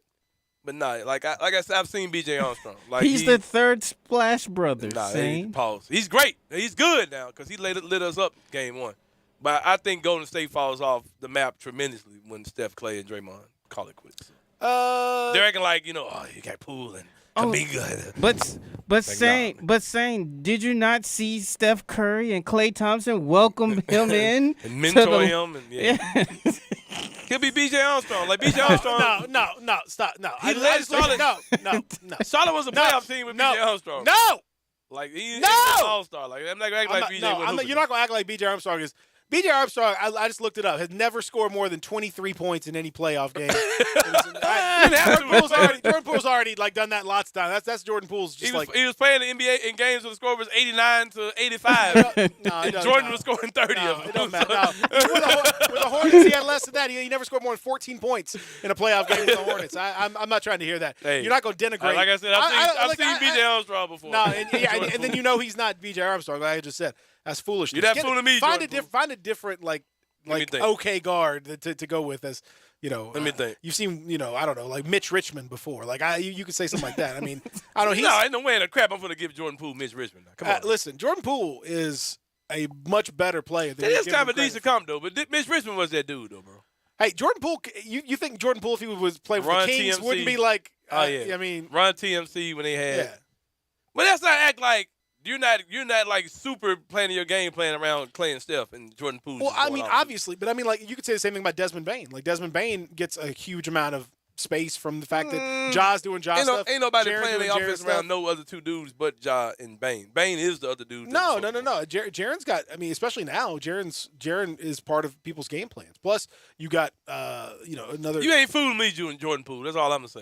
Jordan Poole averaged 19 points a game this year. Come on, he's averaging 23 in the playoffs. Like I said, B.J. Armstrong never had more than 24 in any game. This man's averaging 23. What's the guy's name that was on the Spurs that he left the Spurs and he was just a dude? Oh man, there's plenty of those. Plenty of them. But I seen you before, Jordan Poole. Nah, but Jordan Poole's better than that. Jordan Poole's better than that. I'm not saying he's not like a superstar or anything like that, but he's definitely better than what you're. He's B.J. Armstrong in. No, what you're making him out to be, and especially for right now, for what they're asking him to do, he's absolutely perfect. He comes in off the bench and can, man, he can make that thing fly. He's super streaky, and he has the best part about his game is that he has no fear. He has no fear at all of any of these situations. He goes in there, guns blazing, ready to roll. It ain't much fear when you got Clay and Steph on the court. Man, but like I'm not giving this dude credit like he's out there just like. You keep saying that like he did that without those guys though. I mean, he played a bunch of games this year without those guys. I'm hating on the man because he played Malik Andrews a little bit too close. You know what I mean? Oh yeah, he was. I knew there was more to it. I knew there's more to it. I saw the still photo. No, I was like, homeboy shooting his shot, Zach, man. I knew there was more to it. That's what I'm saying. Like I knew this wasn't just garden variety hate. This was like there's something else. Now I know what it is. Okay, that makes perfect sense. Hey, you know what? Just do your thing, man. Now I'm not even going to worry about you. I know what's really going on now. Yeah, I know what's going on now. Get out of here, Jordan. He was shooting his shot, man. Making my bride to be feel all uncomfortable. You know what I'm saying? Get out of here, man. Trying to do a job, man. Oh, thirsty dude, man. Get out of here, man. Coached by Jaren Jackson. Man, thirsty as a mug. I'm assuming you saw Radio R Superstar text and they go read it. Did you see? No, I didn't see it actually, but I haven't. Oh, I gotta man. I gotta look at the old AutoZone listener line 901-360-8255. You can't read it. But you can't read it. I still want to look at it. I thought you thought you were queued up like you were about to read that. But no, man. Radar Superstar, you're not wrong about facts, that. You're though. not wrong All about that. facts, You're not straight up wrong and down. about that. You're not wrong about that. That's a good point. Yeah. Man, listen. At the end of the day, here's what the Grizzlies are going to have to do. I mean, number one, we've said this before, but it behooves them. They got to clean up the little stuff, man. You cannot waste possessions, and that means they're going to have to, like, the way that you have to box out against the Warriors is a little bit different because you're it's not really as much about all that beefy man on man slapping in the paint like you see with some of these teams to box out. There's so many long rebounds that you just have to be aware of. How many times did we see Warriors sneaking in from the backside, somebody coming in to follow that shot, the ball bounces way up, and they get a tip on it, get a bet. You have to be aware when that ball's in the air, and guys like Ja and the guards have to be aware of where their guy is and get in his way because there's going to be long rebounds. It's not going to be a classic big man rebounding battle like you see against some of these teams. These are going to be a lot of clanging balls going way off the rim. You got to go get those. Period. End of story. Okay, that's number one. Number two is when you look at this team and the way that they are built. They're built on runs. They're built on momentum. They're built on having fun and flow. And they didn't quite get enough of that in that game on game one. So they need to jump off to a big start, and they need to just get that flow, get that positivity, those vibes that they like. More of that would be vital for sure for this team. Number three, stop playing these guys that don't need to play. Cut down the rotation. This is an 8-man rotation at most. This is what you rest for the playoffs. At Rose. Rest time is over. I'm assuming Zaire Williams is not going to play. He's listed as question mark, but I'm just assuming that he's not going to play. Yeah. He actually has a role in this series. I mean, if you remember earlier in the regular season, he defended Steph Curry pretty well. He's got length, versatility. I think I would play him more in this series, but assuming he's not going to play, you play Ja Morant, obviously. You play him as many minutes as you possibly can. Remember, you got a huge rest between now and Game 3. Game 3 is not till Saturday. Exactly. So you got 72 hours. 40 minutes. So you should play guys as many minutes as you could possibly play them, fouls permitting. Yep. You play Ja 48 minutes if you need to. Exactly. Jaren 48 minutes if he can. I mean, as much as his body will allow him to play. Desmond Bane, assuming he's healthy, as much as you could possibly play. Dylan Brooks, much as he can possibly play. Then that fifth spot, to me, you start Brandon Clark. I mean, he's been your best player in the postseason. Play him as much as you possibly can. Tyus Jones, Kyle Anderson, we play you two. And then DeAnthony Melton has shown enough to where, I think he was pretty good in game one. That's it. I ain't playing Xavier, the Daddy Tillman. I ain't playing Jitty. No Daddy, no Jitty. I'm not playing anybody else. That's it. That's who's playing. Shave down that rotation. Did you say Kyle? Yeah, Kyle. Okay. Yeah, that's what I said. I said Brandon, Kyle, and DeAnthony Melton, and Tyus Jones, in his moments. Yeah. That's it. If I didn't say Kyle, then I should have. But Kyle, but that's it. But that's who it is. Like those are that's basically 8.5 guys. Mm-hmm. So 8 or 9 guys. That's that. I mean, that is it. And I'm not playing Tyus Jones like a ton of non-Ja minutes. Playing him with Ja, absolutely. Right. But I need Ja in there, and playing well, a whole bunch. Only thing I would kind of do different than what you're saying. I like what you're saying. It depends on what lineup Golden State comes out with. If they play Gary Payton II or little mitten caboodle, little mini glove, little mitten, little mitt. Yeah. Anyway, I almost said something. Yeah. Yo. Yeah, I got you. But yeah, if they start him, I would go the lineup you're talking about with Brandon Clark and Jaren, because you can put Ja on Payton. Mm-hmm. But if if they go with their Deadpool, which is a trash lineup, if they go the Deadpool lineup, Death Pool, whatever they call it, if they do that with Clay, Poole, and Steph Curry, I'm going Kyle, because I'm getting Ja out of that mix of three guys. And I'm putting Ja on Wiggins, and I'm gonna have Kyle in the guard, some guard. Mm-hmm. So that's the way I would go. It just depends on how they come with their lineup for me, because I would put Kyle maybe on Clay or Kyle on Poole or whatever. But I ain't putting Ja on either of those three. No, you obviously you start with Dylan on Steph, and then I would say Kyle on if you're gonna. I would go Kyle on Clay. But I think it's gonna require, and because they're switching everything anyway, it's just gonna require a lot of communication and teamwork. Right. When it comes to Clay, they're trying their best to avoid like when you watch the Grizzlies there's this little game within a game. It's why one of the things that makes it so much fun to watch playoffs is you start to see all these little battles when you watch one game to the next game.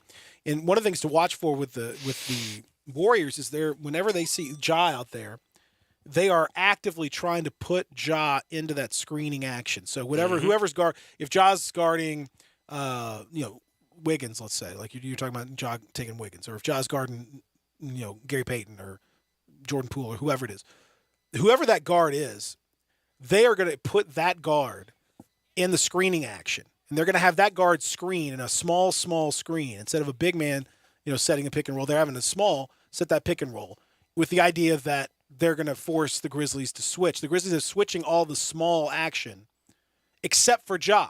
They don't want to switch Ja. They want to stick him with whoever it is. They don't want Ja to get switched on to Curry. They don't want Ja to get switched on to Klay Thompson, all that. But they're switching all the others. So to watch that little game, that little communication game unfold and to figure out, what are the Grizzlies going to do? And how do they keep Ja out of those switches? And how do they avoid, getting a little bit confused? Because I think they were getting – I think part of the reason that Ja was struggling a little bit was a confusion about when to switch, about how they were switching. Some of the stuff they were trying to set up, it was problematic. But I'll go back to this, and we talked about it after Game 1. A lot of this is on Taylor Jenkins. And Taylor Jenkins, he wasted the first minute and a half of the fourth quarter with a lineup that had absolutely no chance of doing anything. Yeah.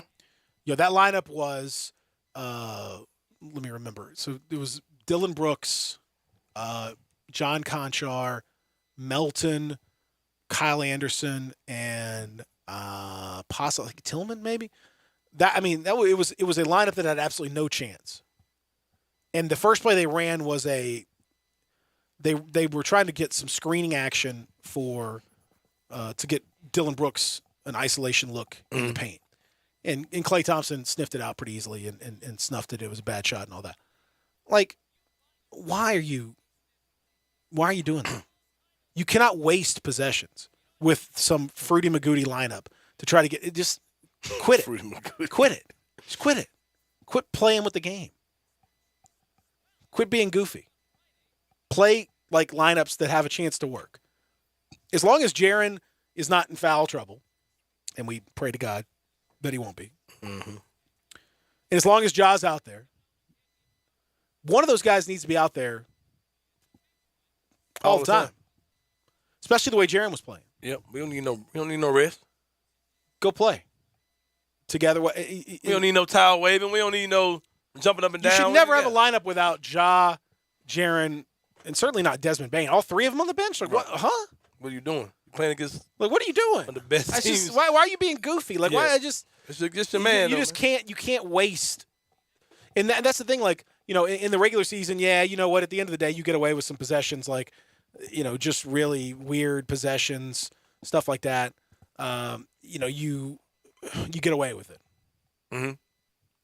But in the postseason, those little things that we talked about, and you let a couple minutes go. And, but at the beginning of that fourth quarter, it was 91-90. Warriors up by 1. 3 minutes into that fourth quarter, it was 103-93 Warriors. Now, they switched the lineup in the middle of that, but it was too late. You already gave up the momentum. You already gave up your opportunity. I need to see quick learning. I think Taylor Jenkins, he learned. Yeah, we hope he learned. I have a question for you, man. All right. Quick answer. You can't think about it. You need a quick, immediate answer. Okay. If Steven Adams was available, would he be starting? Yes. I think that concerns me. I'm worried about Taylor Jenkins, man. I think that would be a bonus. I don't think that'd be a problem in this series, because I don't think it'd be as much as other people are acting like. But no, because the matchup is not problematic for him. He would match up with Draymond. Draymond is not an outside threat the way that Karl Anthony Towns is. Nobody that they put at that 5 is an outside threat the way that Karl Anthony Towns is. It's a totally different matchup. So I'd be fine. I think he'd work fine. What about pick and rolls, though? Yeah. And it's fine. Those pick and rolls would be. They decided to make him a ball handler. They decided to make Draymond a ball handler. Yeah, but I think that's it depends on who they would bring up to the level. But I think that's okay. I don't mind that as much. I don't think Draymond as a facilitator is really good, but he's more of a facilitator as a standstill guy as opposed to off the dribble. Like that's not really. It's kind of like Steven Adams. Steven Adams is a good passer standing still. You don't want him to dribble around or anything, but standing still, he's really good at orchestrating the offense. I would play. If he could play Game 3, I'm penciling in. He's a starter, 100%. Yeah, I think they're going to try that as well. And I think it'll be good. I think that actually will help, and I think it'll help him on the glass too. That his offensive rebounding, his ability to get in there and they've missed it. They've missed that. And Ja has missed his screens on offense. Sure. Ja has missed his physicality on those screens. There's nobody else the Grizzlies have that set that kind of a screen. Jaren is. You worry when he sets the screens that he's going to pick up a foul. They look scary. Brandon Clark just slips every screen. So there's not even a screen. It's just a constant slip. Right. Kyle Anderson. So they don't have the classic actions the way that they ain't putting you on your back. Exactly. So I think that'll help having him back. But it's certainly a winnable game. It's certainly a winnable game. But man, again, you're getting this is a PhD level. I mean, you're stepping up. This is a final boss type thing when you're playing that game. You can't mess up. I'm concerned about Bane. I'm gonna be honest with you. I'm concerned. Health-wise, you mean? Yeah, I'm concerned if he plays at all and what he looks like when he gets out there. That back, man. Yeah, backs are no fun. Yeah, it's not fun at all. We'll see, though. Yeah, we're going to find out, but backs are tough, for sure. We'll come back, wrap it up here, live from the Family Leisure Studios on Grindtime, Real Sports Talk, Sports 56, and 98.5. Add a little fun to your lunch break. Join Johnny Radio for Sports 56 Happy Hour from 11 to 1 every weekday on Sports 56 and 98.5 FM. Are you tired of living paycheck to paycheck? Do you have nightmares about your finances? Are you struggling to save for emergencies? Are you wanting to buy a home and not sure how to get the funds to do so? Well, it's time to get a handle on your finances with a personalized session with Nicasia, your money coach and certified personal financial counselor with Tate Enterprise. She is available to help you create your vision of financial freedom. It all starts by booking your session today at NicasiaTate.com. That's NAKASIA Tate.com. Aw, you didn't have to go so all out for my birthday. Yes, we did. Because birthdays are about showing your friends how much you care for them and how grateful you are for their... This is Jamie from Progressive. No, this is a great time. Progressive protects you 24/7. Mm-hmm. Oh, I'm sorry that happened. Jamie. Can you hold on one second? I gotta take this call, but remember, birthdays are about togetherness. Contact us 24/7 on the phone, online, or on the mobile app. Progressive Casualty Insurance Company and affiliates. Covered subject to policy terms.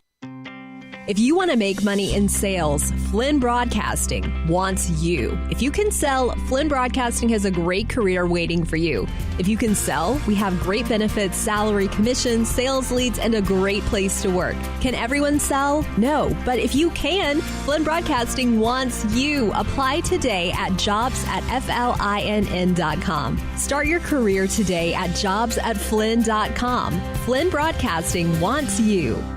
Bellyacre's motto is City-Fied Farm Fresh. The goal is simple: provide a fun, unique farm-to-table experience for the whole family.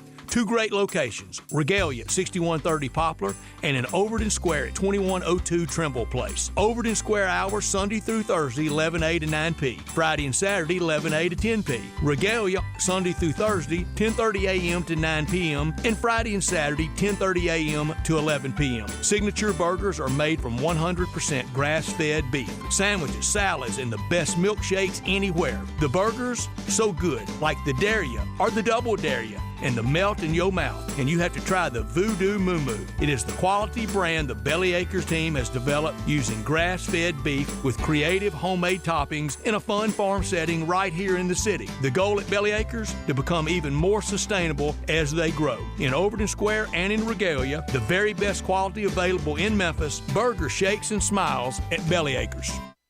Upgrade your commute at Acura of Memphis. Seize the thrill and test drive one of our award-winning models, each packed with cutting-edge technology, luxurious amenities, and a driving experience that's sure to awaken your inner self. Driving shouldn't be a chore, it should be an adventure. Advance your drive today, shop our aggressive lease and finance options now.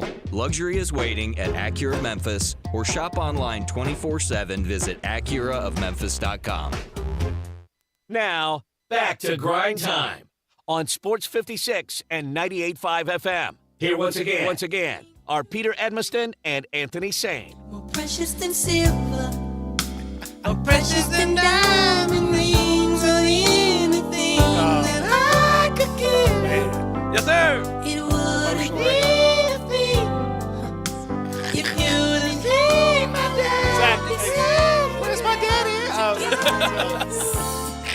But ain't it good to know you do? Zach, you've been, as the kids would say, you've been in your bag today. Oh, yeah. Appreciate it. Go yard all day long with $5 Dinger Tuesdays on FanDuel Sportsbook. This season, all customers will get $5 for every home run hit by both teams when you place a $25 to hit a home run wager on Tuesday MLB games. And the best part about Dinger Tuesdays is even if your bet loses, FanDuel Sportsbook will pay you $5 for every home run. Jaron Jackson Sr. in on this one. So you never know. You never know who's going to get that home run. Papa John. Who's going to get that home run? Zach, who you like? Who's going to hit a home run today? I don't know. Okay, great. I don't know. Love that.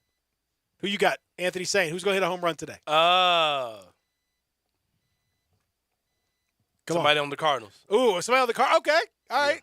Yeah. Nolan Arenado. Yeah, there you go. How about that? He's a good one. That'll work. There it is, right there. Let's go with Throw Judge's name in the hat. Let's for go. me. Okay. Let's go. Aaron Judge. All right, fair enough. Zaire Williams. First pitch. What are you waiting for? Pick your home run hitter and turn big swings into big wins. There's no better place to bet America's pastime than on America's #1 sportsbook. That's FanDuel Sportsbook. Head over to your FanDuel Sportsbook account or download the FanDuel Sportsbook app and sign up using promo code BIGHEAD. That's promo code BIGHEAD. Got to be 21 and older and present in Tennessee. Bonus issued is not withdrawable site credit that expires in 7 days. Max bonus $25. Restrictions apply. See full terms at sportsbook.fanduel.com. Gambling problem? Call Tennessee Redline 1-800-889-9789. All right, so Grizzlies Warriors game 2 tonight. We'll give you our picks just a second. But what'd you make of the news that the Mark Stein reporting that the Lakers are getting advice from one Phil Jackson? Well, I can tell you how coaching search. I can tell you how it probably went down. They probably had the meeting with Phil, and I could hear him saying something kind of like, "Well, I know who's not going to coach y'all. Sorry, MFers. I just got to do coaching those sorry Knickerbockers up there in New York.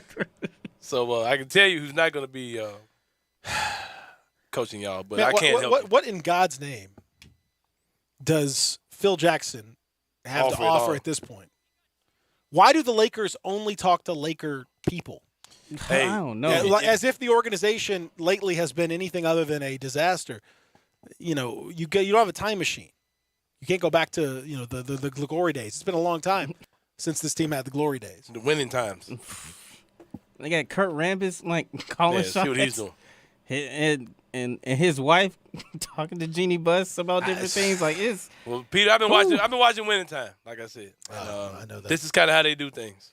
It's kind of how they've been doing things. They have family meetings about coaching hires and stuff like that.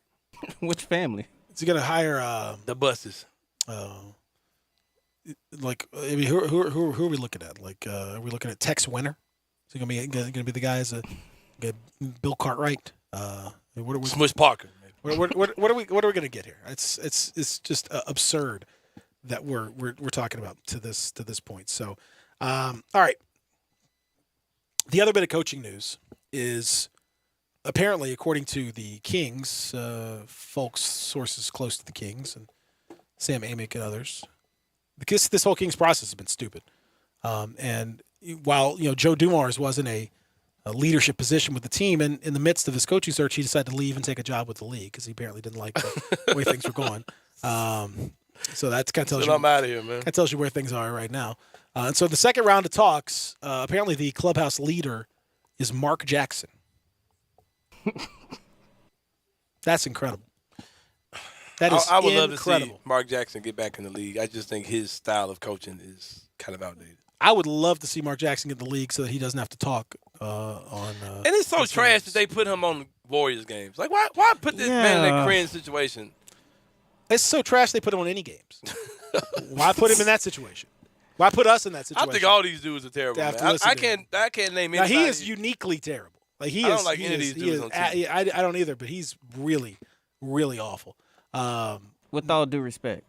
I mean, he is. But I want to get back.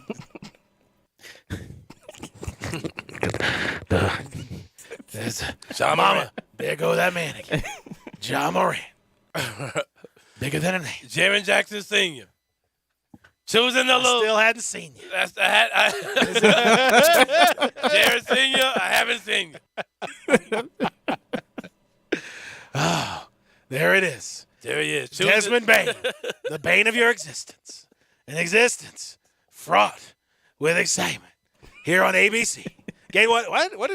Huh? What are we talking about? Jared C. See Dolores Tucker.